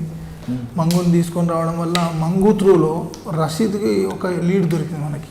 మంగుని ఆల్రెడీ డ్రగ్ అడిక్టెడ్ కాబట్టి ఇమీడియట్గా హైదరాబాద్ పంపించేసి సార్ అరెస్ట్ చేయడం జరిగింది. మంగుతోని మాట్లాడడం వల్ల మనకు కొంచెం రషీద్ ఇన్ఫర్మేషన్ డెవలప్ అయింది. రషీద్ ఫ్రమ్ నయగాం, వాసి district. Is expert in shuttle lifting. Actual మన దాంట్లో షటిల్ లిఫ్టింగ్ చేద్దామనే ఆలోచన ఇట్లా అనేది ఈ అందరు అఫెండర్లకు ఇచ్చిన ప్లాన్ ఇచ్చింది రషీదే. రషీద్ గురించి కొద్దిగా ఇన్ఫర్మేషన్ తెలిసింది. రషీద్ అనేటోడు ఇప్పుడు మా ఒక బ్యాడ్ లక్ ఏంటంటే ఇప్పుడు మనం చేస్తున్నప్పుడు మంగుని లిఫ్ట్ చేసినప్పుడు రషీద్ అదే ఏరియాలో షెల్టర్ తీసుకున్నాడు. అది మంగే ఇప్పించిండు షెల్టరు. ఆ రషీద్ ఆ నియర్ బై ఉండడం వల్ల మంగుని లిఫ్ట్ చేయగానే రషీద్ అలర్ట్ అయిపోయాడు. ఓహో ఈ పోలీసులు మంగుని కూడా తీసుకెళ్ళారు అని చెప్పేసి అక్కడి నుంచి వెకేట్ చేసి వాడు అప్పటికి తీసుకున్న కొత్త సిమ్ కూడా స్విచ్ ఆఫ్ చేసేసి మళ్ళీ వాడు సొంత ఊరికి వెళ్ళిపోయాడు. రషీద్ మంగు అట్లా మాకు ఈ మంగు చెప్పలే సార్, వాడు ఇదే ఏరియాలో ఉండి అలర్ట్ అయిపోయి ఉంటాడు సార్, నన్ను పట్టుకున్నారు కదా మీరు అని చెప్పాడు.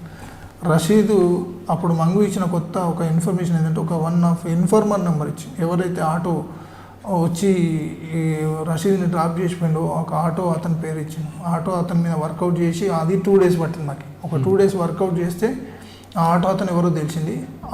ఆ ఊరికి వెళ్ళేసి ఆటో అతను లిఫ్ట్ చేస్తే రషీద్ ఎక్కడుండో తెలిసింది.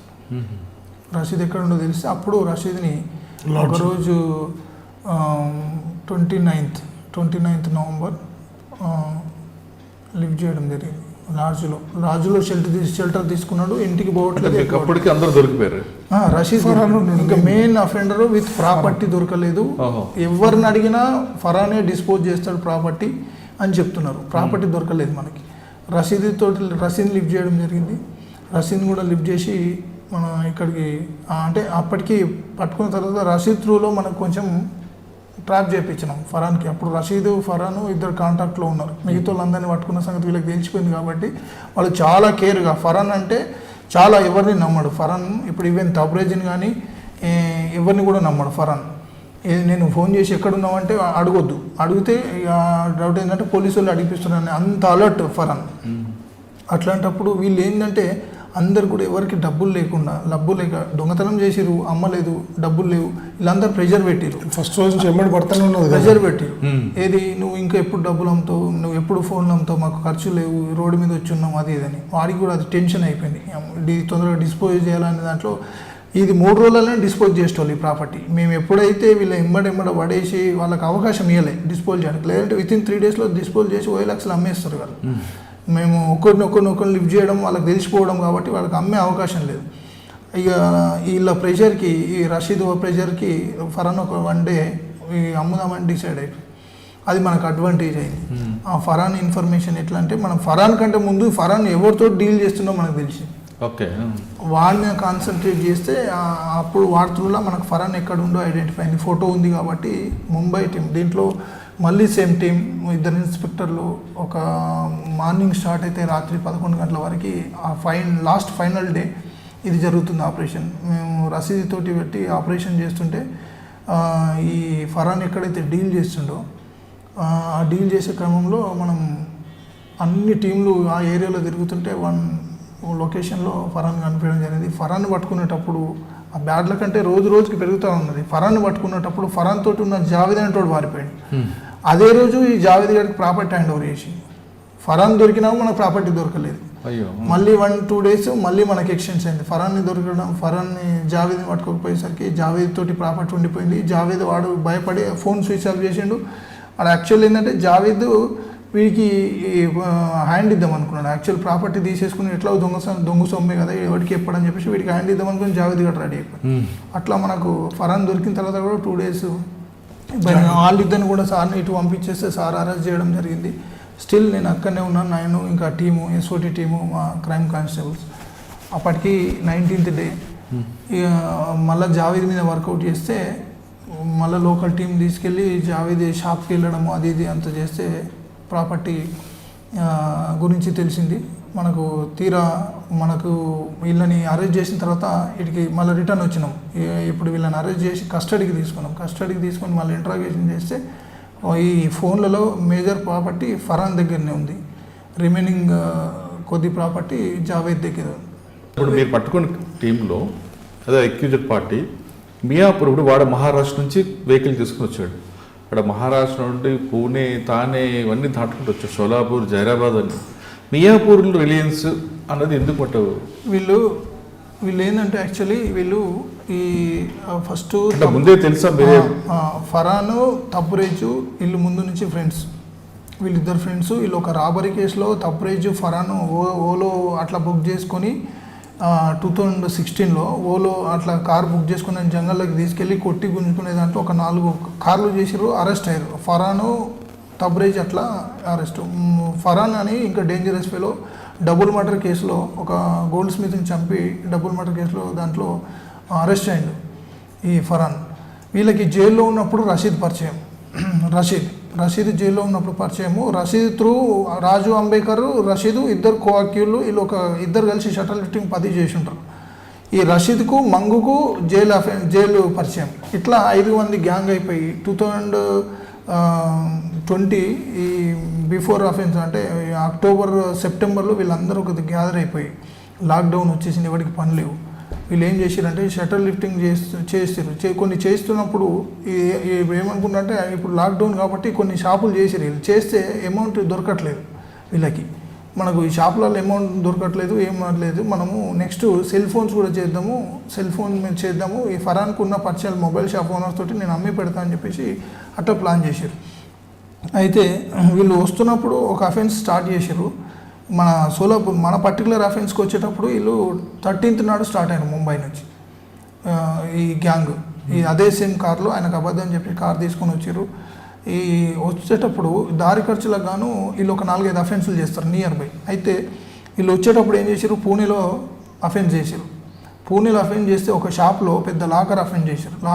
లాకర్ ఏం చేశారు, 4-5 ఉన్నారు కాబట్టి దాన్ని హెవీ వెయిట్ దాన్ని మోసుకొని వెళ్ళి కార్లో తీసుకెళ్ళి ఒక 50 కిలోమీటర్ల దూరం వెళ్ళి రోడ్డు పక్కన పలుకొడుతుంటే పబ్లిక్ అలర్ట్ అయిపోయి ఎందుకు లాకర్ వాళ్ళు కొడుతున్నారు, దొంగలు కావచ్చు అని చెప్పి పోలీస్కి ఫోన్ చేశారు. పోలీస్కి ఫోన్ చేయగానే వీళ్ళు ఏం చేశారు, అక్కడి నుంచి పారిపోయి వస్తూ సోలాపూర్లో ఒక 3 షాపులు కట్టారు. లాకర్ అక్కడ వదిలిపెట్టారు. లాకర్ వదిలిపెట్టారు. అక్కడ కేసు రిజిస్టర్డ్ అయింది పూణేలో.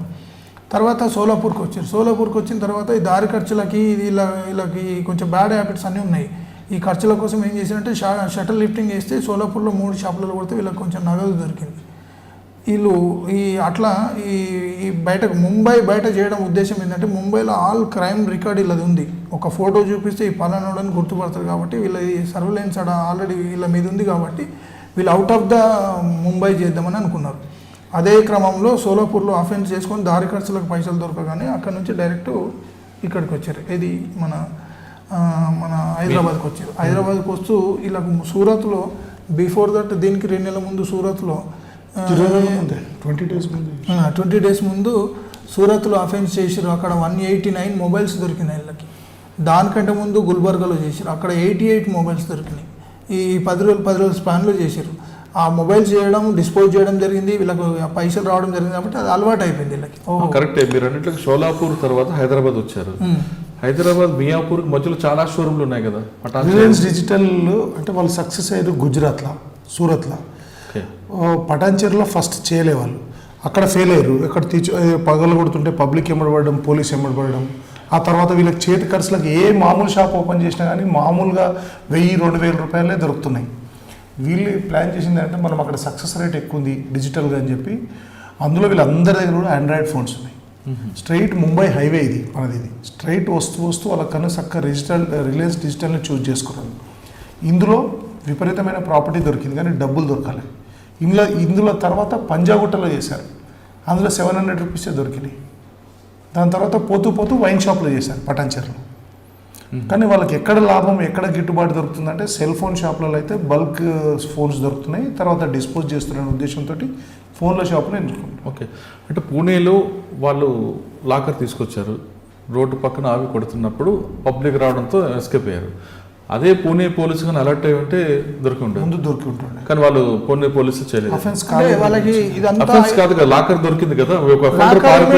లాకర్ ఇమీడియట్ గా దొరకలేదు. లాకర్ దొరికింది ఒక 50 కిలోమీటర్ల దూరంలో. అదంతా ఇన్ఫర్మేషన్ చెప్పేసరికి అప్పుడు లోకల్ షాప్ లేట్ అయినా వెంటనే షోలాపూర్ నెక్స్ట్ బోర్డర్ వాళ్ళందరూ పలానా వెహికల్ మీద వర్కౌట్ చేస్తున్నారు. ఈ వెహికల్ మీద వర్కౌట్ చేస్తున్నారు. కానీ మనం ఏంటంటే స్పాట్ మనకి అఫెన్స్ కాగానే మనం స్పాట్ ఫాలో అప్ మనం ఆల్రెడీ వాళ్ళకంటే చాలా ముందు ఉండిపోయినాం. కానీ మళ్ళీ అదే వెహికల్ వాళ్ళు అదే వెహికల్ రిటర్న్ పోయారు. సోలాపూర్ నుంచే మన ఇన్ఫార్మెంట్స్ ఎమ్మడబడ్డారు. మేము వాళ్ళని కూడా అలర్ట్ చేసినాం. సోలాపూర్లో ఉన్న క్రైమ్ బ్రాంచ్ మనకి ఎవరైతే టచ్లో ఉన్నారో వాళ్ళు కూడా ఎమ్మడబడ్డారు వీళ్ళు మా గురించి. కానీ వాళ్ళు అఫెన్స్ చేసిరని వాళ్ళు అనుకుంటలేరు. అచ్చా, ఓకే. ఇప్పుడు మీరు పట్టుకొచ్చారు, ప్రాపర్టీ మొత్తం రికవర్ అయింది. వాళ్ళ కన్ఫెషన్లో ఏం చెప్పుకొచ్చారండి? గతంలో నేర చిత్రం ఏముంది? ఇప్పుడు వాళ్ళని అరెస్ట్ చేసిన తర్వాత మనకు ఎక్కడెక్కడ మనకు యాక్చువల్లీ వీళ్ళు పట్టుకునే వరకు వీళ్ళు ఎక్కడ అఫెన్సులు చేసినో మనకు తెలియదు. వాళ్ళని పట్టుకున్న తర్వాత ఈ టైంలో అంటే ఈ స్పాన్ ఆఫ్ 2 monthsలో ఈ సూరత్లో ఒకటి అఫెన్స్ 189 మొబైల్స్, గుల్బర్గాలో దానికంటే ముందు గుల్బర్గాలో 88 మొబైల్స్, అవి త్రూ జావీద్ OLXలో అమ్మేయడం జరిగింది. వీళ్ళకి అమౌంట్ రావడం జరిగింది. అది ఆ విధంగా మొబైల్స్ లాక్డౌన్లో ఈ కౌంటర్లలో డబ్బులు ఉండట్లేదు కాబట్టి వీళ్ళ పని ఎక్కువైపోతుంది, ఫలితం ఉండలేదు అని ఈ మొబైల్స్ని చూజ్ చేసుకున్నారు. ఈ మనకు వన్ ఆఫ్ ద అక్యూడ్ కన్ఫెషన్లో మనకు తెలిసింది. కాబట్టి ఆల్రెడీ అమ్మే ఒక లీడ్ దొరికింది కాబట్టి ఇవి చేసుకుందాం, పోయి అమ్ముదాం అనే లెవెల్ ఆల్రెడీ 2 డిస్పోజ్ చేశారు కాబట్టి ఇది కూడా చేద్దామని. రిలయన్స్ డిజిటల్స్లో మెయిన్ ఏంటంటే ముంగట ఆ టైంకి సెక్యూరిటీ లేకపోవడం ఒకటి, ఈ హ్యూజ్ క్వాంటిటీ మొబైల్స్ దొరుకుతాయని దీన్ని ఎంచుకోవడం జరిగింది. ఇప్పుడు సోలాపూర్ దగ్గర ట్రాఫిక్ కానిస్టేబుల్ రావడం, వీళ్ళు నాసిక్ వైపు టర్న్ తీసుకున్నారు. నాసిక్ వైపు తిరిగి వీళ్ళు బాంబే వెళ్ళకొచ్చాయని చెప్పాడు. అక్కడ నాసిక్ నుంచి వెనకాల రూట్ ఇంకోటి ఉంది కదా, ఏదైతే ఫోకసింగ్ వెహికల్ చెకింగ్ పోలీసింగ్ లేని వెహికల్లో వాళ్ళు ఎక్స్పెక్ట్ చేయని వెహికల్లో ముంబైకి వెళ్ళిపోయారు. వాళ్ళు లోకల్ కాబట్టి వాళ్ళు అందులో లేట్ అయిపోయింది కదా. మనకేమో 5 o'clock ఈడైతే వాళ్ళు 3 o'clock వెళ్ళిపోయారు. అవును. అదే వీళ్ళ ఇంట్రాగేషన్లో మనకి ఈ ముంబైలో ఇప్పుడు తబ్రేజ్ మీద ఈ గ్యాంగ్ రాబరీ కేసులు ఒక 4, ఈ ఫరాన్ మీద మర్డర్ ఫర్ గెయిన్, ఇంకా గాంజా కేసు ఒకటి, రషీద్ మీద ఒక 10 షట్టర్ లిఫ్టింగ్ కేసులు, రాజు అంబేకర్ మీద ఒక 10 షట్టర్ లిఫ్టింగ్. ముంబై క్రైమ్ బ్రాంచ్లో దే వెల్ నోన్. ఇప్పుడు వీళ్ళు ఆల్రెడీ రికార్డులో వీళ్ళందరూ ఇంట్రెస్టెడ్ గ్యాంగ్ అంతే కదా. అదే ఇప్పుడు ముంబైలో చేస్తే దొరికిపోతే మన కాన్సెప్ట్ మీదనే దూరం వచ్చేసి వీళ్ళు చేయడం జరుగుతుంది. ఒకవేళ ఇక్కడ దొరకకపోతే నెక్స్ట్ ఎక్కడికి వెళ్దాం అనుకున్నారు వాళ్ళు? నెక్స్ట్ ప్రాపర్టీ డిస్పోజ్ చేస్తారు, డబ్బులు ఖర్చు అయినాక నెక్స్ట్ మళ్ళీ ఏదో పంజాగుట్ట నుంచి మళ్ళీ ఎందుకు పటాన్చేరు వెళ్ళారు. ఎందుకు యూటర్న్ తీసుకుని ముందుకు వెళ్ళకుండా? అంటే వాళ్ళకు ఇక ఇప్పుడు దొరికిపోయింది, మెటీరియల్ బాగా దొరికిపోయింది, కానీ డబ్బులు దొరకలేదు. డబ్బుల గురించి వేరే షాప్స్ కొడుతున్నారు. అది దారి ఖర్చుల కోసమే ఈ పటన్ చెరువుని అండ్ ఈ పంజాగుట్టలో ఒక జిమ్ దీన్ని చేయడం జరిగింది. లేకపోతే వాళ్ళు అమౌంట్ సఫిషియెంట్గా ఉంటే వాళ్ళు ఇక్కడనే యూటర్న్ చేసుకుని పోయేవాళ్ళు. ఈ డిస్పోజ్ అయినాక 15 రోజులకు మళ్ళీ స్టార్ట్ వాళ్ళు. ఓకే సార్, ఫైనల్గా మీ ఇద్దరు సర్వీస్లో వచ్చిన తర్వాత ఇప్పుడు ఇన్స్పెక్టర్లు అయ్యారు ఇద్దరు కూడా, మీరు సీనియర్ ఇನ್ನು ఫ్రెష్. క్రైమ్ ప్యాటర్న్ ఎలా మారుతూ వస్తుంది చూసారు కదా, దానికి కారణం ఏమనుకుంటాం? అంటే ప్యాటర్న్ అంటే సార్ ఇప్పుడు అంటే ఇప్పుడు మీరు చేస్తున్నప్పుడు, మీరు సర్వీస్లోకి వచ్చినప్పుడు హెచ్బి అఫెండర్స్ లేదంటుంటారు, ఆయన దగ్గరికి వచ్చినప్పుడు ట్రాన్స్ఫార్మర్ దొంగతనాలు ఉండే తర్వాత ప్యాటర్న్ మారుతుంది సార్. ప్యాటర్న్ అంటే అల్టిమేట్లీ హెచ్బి అఫెన్సెస్, షట్టర్ లిఫ్టింగ్లు అవే ఉన్నాయి, కానీ చేసే విధానము, యూజ్ చేసే టెక్నాలజీ, అఫెండర్స్ కూడా కొత్త నూతన పద్ధతులకు రిసార్ట్ అయ్యి కొత్త పద్ధతులకు వాళ్ళు అలవాటు అయిపోతారు. ప్యాటర్న్ ఇన్సెన్స్ అప్పుడు ఏంటంటే ఫస్ట్ స్టార్టింగ్ అప్పుడు వాడు సెల్ ఫోన్ తీసుకొని అఫెన్స్ కడిగి పెట్టాడు, ఇప్పుడు అంతా స్విచ్ ఆఫ్ చేసుకొని పడేసుకొని వెళ్ళిపోతాడు. అప్పుడు వెహికల్స్ అంతా యూజ్ చేయకపోతాడు. అంటే ఇప్పుడు వేరే టైపు వాడు ఫ్లైట్లో వచ్చి కూడా ఇక్కడ వేరే బైక్ కొనుక్కొని కూడా అఫెన్స్ చేసి 10 లక్షలు అఫెన్స్ చేస్తే ఒక 50,000 అఫెన్స్ పోతామని బైక్ అక్కడనే పార్కింగ్లో పడేసిపోతున్నాడు. అఫెన్స్లు అవే అయినప్పటికీ బట్ వాళ్ళు చేసే స్టైలు మారింది. మీరు చెప్తున్నారు సార్, ఇది అంటే సీనియర్ ఆఫీసర్స్ మామూలుగా జనరల్గా ల్యాక్ ఆఫ్ ఎక్స్పీరియన్స్ ఆఫీసర్స్ ఎవరైతే ఉంటారో జనరల్గా మనం ఇచ్చే లీడు, మనం ఏదైతే ఇన్వెస్టిగేషన్లో చెప్తున్నామో ఈ లో లెవెల్ మెన్ వాళ్ళు వీళ్ళు కొంచెం ఏం చేసి అంటే ఓవర్ యాంగ్జైటీ తోటి వాడికి ఎలా చేసాము, ఎలా పట్టుకున్నాము అనేది మనం చెప్పడం వల్ల కూడా మనమే అలర్ట్ అయిపోతున్నాం. ఇప్పుడు మేము ఇట్లా ఎలా ట్రాప్ చేసాం అనేది చెప్తే రేపు నెక్స్ట్ టైంలో వాడు పార్ట్ చెప్పడం వల్ల వాడు వేరే రూట్ ఎంచుకుంటున్నాడు, వాళ్ళకి ఆల్రెడీ తెలిసిపోతున్నది. మొబైల్ లొకేషన్స్, ఫోన్లు స్విచ్ ఆఫ్ చేయడము. ఇంకోటి ఏంటంటే మీతోటి మేము ఇంట్రాక్షన్ మామూలుగా ఎట్లా లీడ్ వచ్చిందంటే దాన్ని మీరు ఎట్లా ఉందో అట్లా కొన్ని క్రైమ్ ఛానల్స్ క్రైమ్ దీంట్లో చూపించేస్తున్నారు. దానివల్ల మీరు చూడండి, వాళ్ళు search rate, offenders search rate చూస్తే ఖచ్చితంగా వాడు ఎట్లా దొరికిండు ఏంది అనేది వాడు రివ్యూ చేసుకుంటాడు. మళ్ళీ ఆ పనిగా కూడా కొత్త పద్ధతిని అదే కరెక్ట్. అది కూడా తర్వాత ఇంకొక నేను అడిగిన క్వశ్చన్లో క్రైమ్ ప్యాటర్న్లో సైబర్ క్రైమ్ కూడా యాడ్ అయింది. అవునండి, వైట్ కలర్ అఫెన్స్ వస్తున్నాయి. ఫస్ట్ బాడీ అఫెన్స్, దాని వైట్ కలర్, దాని తర్వాత సైబర్ క్రైమ్ వచ్చింది. ఇప్పుడు మీ ప్రాంతంలో సైబర్ క్రైమ్ అనేది ఎటువంటి కేసులు వస్తున్నాయి? వారు మీరు already cyber crime police station మీద పంపిస్తారనుకోండి. సైబర్ క్రైమ్ బారిన పడకుండా ఉండాలంటే మీ ఇద్దరు బ్రీఫ్గా చెప్పండి పబ్లిక్. జనరల్గా ఫ్రాడ్స్ సార్, ఇది ఫోన్ నంబర్స్ చేసి ఓటీపీస్ తెలుసుకొని, ఆధార్ లింక్స్, మన అకౌంట్ డీటెయిల్స్ అన్నీ తెలుసుకొని మన అకౌంట్లోకి ఇమీడియట్లీ చెప్పిన ఒక 5-10 నిమిషాల్లో మన దగ్గర అకౌంట్లో ఉన్న డబ్బులలో ఎక్కడో షాపింగ్ చేసి వాళ్ళు అమౌంట్ అంతా ఖర్చు చేయడం. అదే కాకుండా ఇంటి పక్కనే ఉండి నమ్మించి క్లోజ్గా మెయింటైన్ చేసి నీ బ్యాంక్ అకౌంట్ వాడుకొని ఎక్కడో ఫ్రాడ్ చేసి నీ అకౌంట్లోకి వేయించుకొని పైసలు నాయే అని చెప్పి తీసుకొని, అట్లాంటి అన్నీ కూడా మ్యాక్సిమం వైట్ కలర్ అఫెన్సెస్ పెరిగినాయి. మోరోవర్ ఇక్కడ అంతా కూడా ఎడ్యుకేటెడ్ పీపుల్ కాబట్టి వాళ్ళు కూడా different types of white colour అఫెన్సెస్లో ఇన్వాల్వ్ అవుతున్నారు. మా దగ్గర రీసెంట్గా మొన్న ఒకటి ఏంటంటే వాడు బెంజ్ కార్ మెయింటైన్ చేస్తాడు, అన్నీ బాగానే ఉన్నాడు. బెంగళూరులో నాకు ఇది పెద్ద వాటర్ ప్లాంట్ ఉంది, అది సమ్ స్పెసిఫైడ్ మంచి హెల్త్కి సంబంధించిన వాటర్, అది మీకు కూడా డిస్ట్రిబ్యూషన్ ఇస్తానని చెప్పి 5 లక్షలు 14 లక్షలు 5 లక్షలు జమ చేసుకొని నైట్ మొత్తం కూడా చేసిండాడు. మహేష్ గారు, సైబర్ క్రైమ్లో లోన్ యాప్ అని పెట్టి ఆ లోన్ యాప్లో లోన్ ఇస్తాను, డాక్యుమెంట్ లేక లోన్ ఇస్తామంటే కొంతమంది మోసం చేయడం, వాళ్ళ హెరాస్మెంట్ తట్టుకోలేక కొంతమంది సూసైడ్ చేసుకుంటున్నారు. అదేవిధంగా వీల్ స్పిన్ అంటూ పెట్టడం, ఆ వీల్ టచ్ చేయండి అని వస్తున్నారు. అక్కడ జరుగుతున్న క్రైమ్ ఏ విధంగా ఉంటుందండి? ఆ ఎంఓ ఏం కనిపించింది? ఏం లేదు సార్, వాళ్ళు ఇప్పుడు ఒక ఫేక్ వెబ్సైట్ ఓపెన్ చేసేసి ఇట్లాంటిది పెట్టడం వల్ల ఒక 100లో ఒక 30 మంది అట్రాక్ట్ అవుతుంటారు. ఆ 30 మంది ఏంటంటే కొంచెం అది ఇప్పుడు వీల్ స్పాన్ దాంట్లో టచ్ చేసేస్తే ఆటోమేటిక్గా బ్యాంక్ డీటెయిల్స్ అడుగుతుంది. బ్యాంక్ డీటెయిల్స్లో మనం చెప్పేస్తే ఆటోమేటిక్గా మనది బ్యాంక్ కాదు. ఇది lack of knowledge actually. Even మనము ఈ ఫేక్ అకౌంట్లు మనకి ఇప్పుడు ఓపో మనం బుకింగ్ ఒక వెబ్సైట్ ఫేక్ ఓపెన్ చేసి సేమ్ ఓపో ఫోన్ పెట్టేసి ఇది 5,000కి 6,000కి వస్తుంటే కొంతమంది చాలామంది ఇల్లిటరేట్ పీపుల్స్ వాళ్ళని దాన్ని బుక్ చేయడం జరుగుతుంది. బుక్ చేస్తే వాడు ఏదో వాస్తవంగా కూడా తీసుకురావడం జరుగుతుంది. తీసుకొస్తే ఆ సేమ్ ఫోన్ లాగానే ఉంటుంది కానీ ఫేక్ ఫోన్ ఉంటుంది, ఖరాబ్ అయిన ఫోన్ ఉంటుంది. తీరా ఫోన్ చేసి చూస్తే సార్ బై మిస్టేక్లో వచ్చింది, మీరు అకౌంట్ డీటెయిల్స్ ఇచ్చండి, మీకు రీపేమెంట్ చేసినట్టు వీళ్ళ బ్యాంక్ డీటెయిల్స్ చెప్పడం జరుగుతుంది. ఉల్టా అది వాళ్ళకి రీపేమెంట్ చేయడం పోను మళ్ళీ వీళ్ళ అకౌంట్లోకి ఇచ్చి డబ్బులు పోవడం జరుగుతుంది. అంటే ఫేక్ వెబ్సైట్లు సేమ్ ఇట్లా మనకి ఏదైతే మనకు అమెజాన్ టైప్లో కొన్ని సేల్స్ పెట్టేసి అట్లా కూడా ఫేక్. ఇదంతా కూడా లాక్ ఆఫ్ నాలెడ్జ్ మనకి ఎడ్యుకేషన్. కరెక్టే. అటువంటి బారిన పడకుండా ఉండాలంటే ప్రజలకు మీరు ఇచ్చే మెసేజ్ సింపుల్గా ఇప్పుడు మన ఈ ఫిష్ మెసేజ్లు, ఫిష్ లింక్స్ ఇవి ఏదైతే ఉంటాయి సార్, ఇవి చేస్తున్నాయి అవి కూడా ఏది కూడా మనం టచ్ అంటే నాలెడ్జ్ లేనప్పుడు ఈ కొత్త వ్యక్తి ఎవరన్నా బ్యాంక్ డీటెయిల్స్, అకౌంట్ డీటెయిల్స్ మేము బ్యాంక్ మేనేజర్ నుంచి మాట్లాడుతున్నాం అన్నప్పుడు ఎవరు కూడా చెప్పండి. ఏ అఫీషియల్ కూడా ఫోన్ చేసి మీ బ్యాంక్ డీటెయిల్స్ చెప్పండి, మీది ఓటీపీ చెప్పండి అని ఎవరు కూడా చెప్పరు. మనకు అది ఆల్రెడీ ప్రతిసారి మనము ఈ సైబర్ క్రైమ్లో మా క్రైమ్ డీసీపీ మేడం వాళ్ళు, సిపి సార్ చాలా ప్రెస్ మీట్లలో చెప్తూనే ఉన్నారు. ఈ ఓటీపీలు షేర్ చేయడము, ఈ బ్యాంక్ డీటెయిల్స్ అన్నోన్ పర్సన్ చెప్పొద్దని. మీరు జనరల్గా మనకి ఏది చూసినా వీళ్ళకి ఫోన్లో వచ్చింది చూస్తే హర్యానా లొకేషన్స్, ఆ వచ్చిన కాల్స్ లొకేషన్స్ మొబైల్ అని హర్యానా, జార్ఖండ్, బీహారు, అక్కడి నుంచి ఢిల్లీ నుంచి ఆపరేట్ అవుతున్నాయి. కాబట్టి ఈ అన్నోన్ కాల్స్ రిసీవ్ చేయొద్దు. ఈ ఎవరు కూడా మనకున్న అకౌంట్ ఖాతాదారులు ఎవరు బ్యాంక్ అఫీషియల్స్ ఫోన్ చేసి మీ అకౌంట్ నెంబర్ ఇది అది అని అడగరు. ఏదైనా ఉంటే మనకి వాళ్ళే క్లియర్గా మెసేజ్లు పెడతా ఉంటారు. అంటే ఈ ఫైనాన్షియల్ ట్రాన్సాక్షన్స్ ఒక్కటే కాదు ఈ మోసాలలో. ఈ సెల్ ఫోన్ వచ్చిన తర్వాత క్రైమ్ అగెనిస్ట్ ఉమెన్ కూడా సెల్ ఫోన్ల ద్వారా చాలా అవుతుంది. మన మియాపూర్ పోలీస్ స్టేషన్లో ఒకసారి క్లెమెంట్ రాజ్ అని ఒకరిని అరెస్ట్ చేశాం.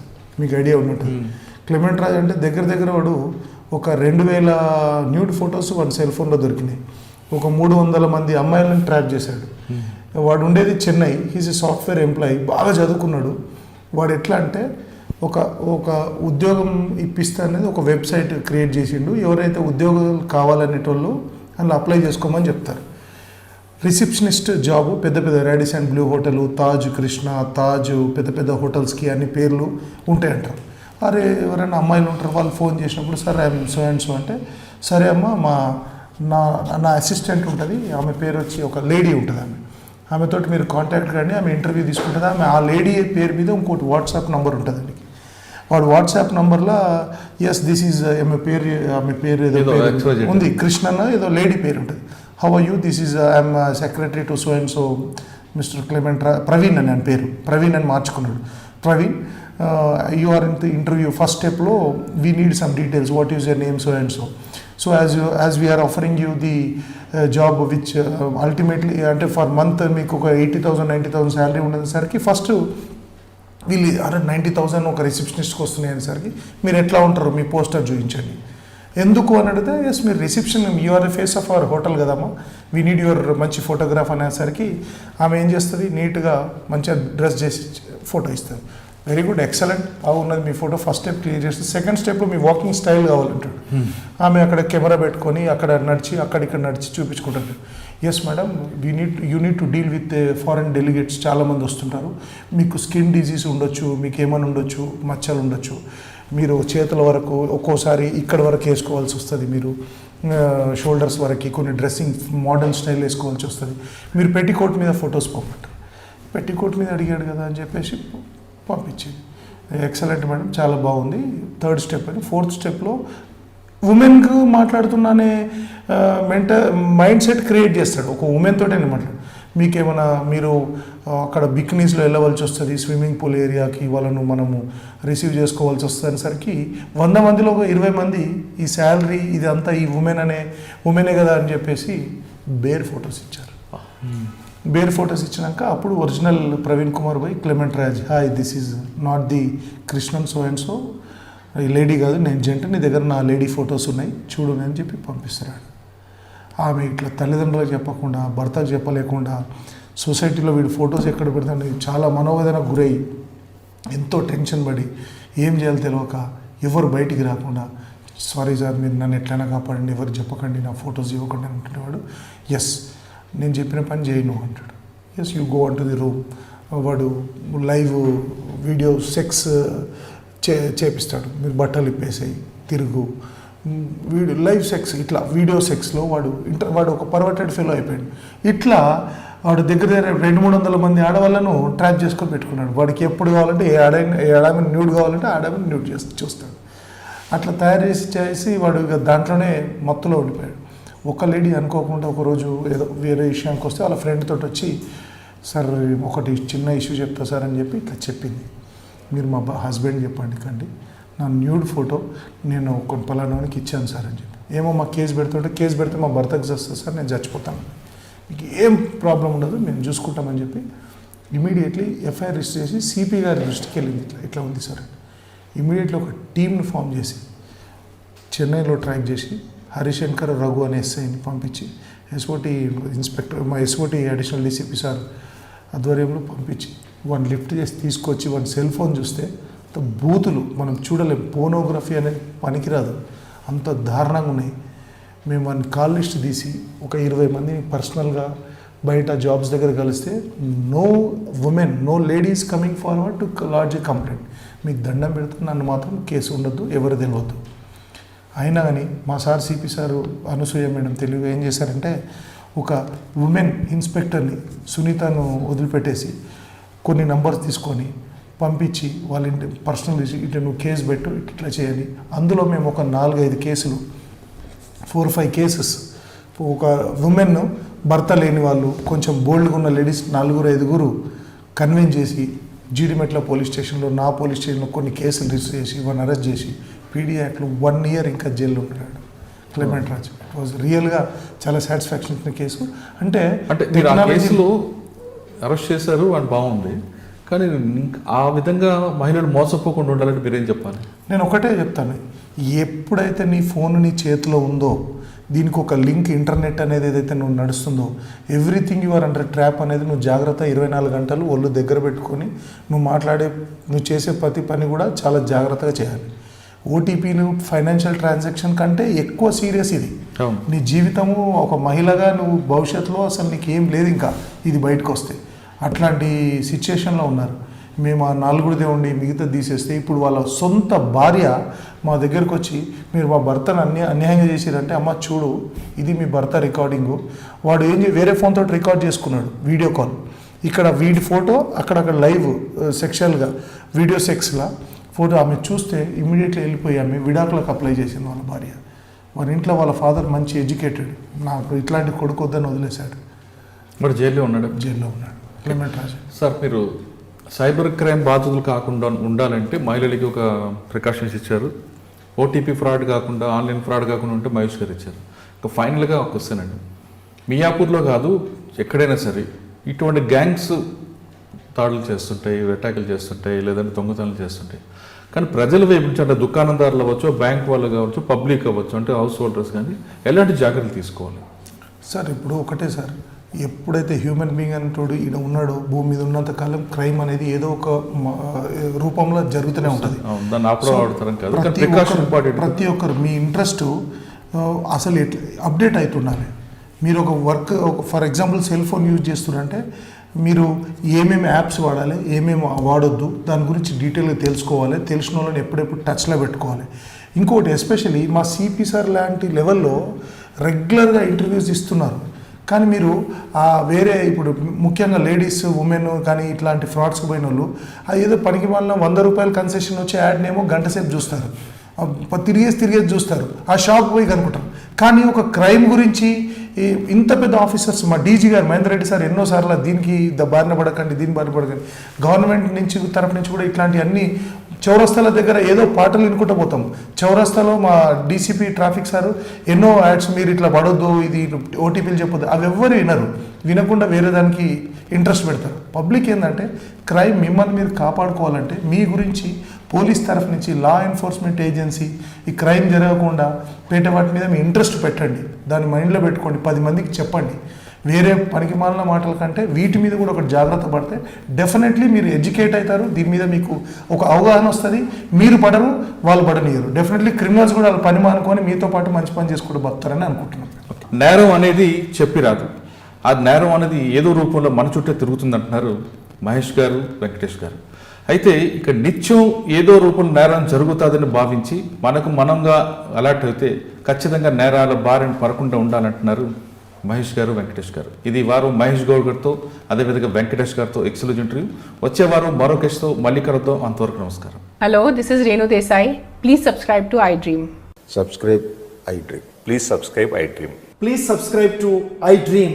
For more videos, subscribe iDream. Hi, this is Revati Chaudhary. For more videos, please subscribe iDream. For more videos, please subscribe iDream. మీరందరూ కూడా iDream ఛానల్ని సబ్స్క్రైబ్ చేయాలని కోరుకుంటున్నాను. I'm Sucharita, Home Minister of Andhra Pradesh. For more videos, subscribe iDream.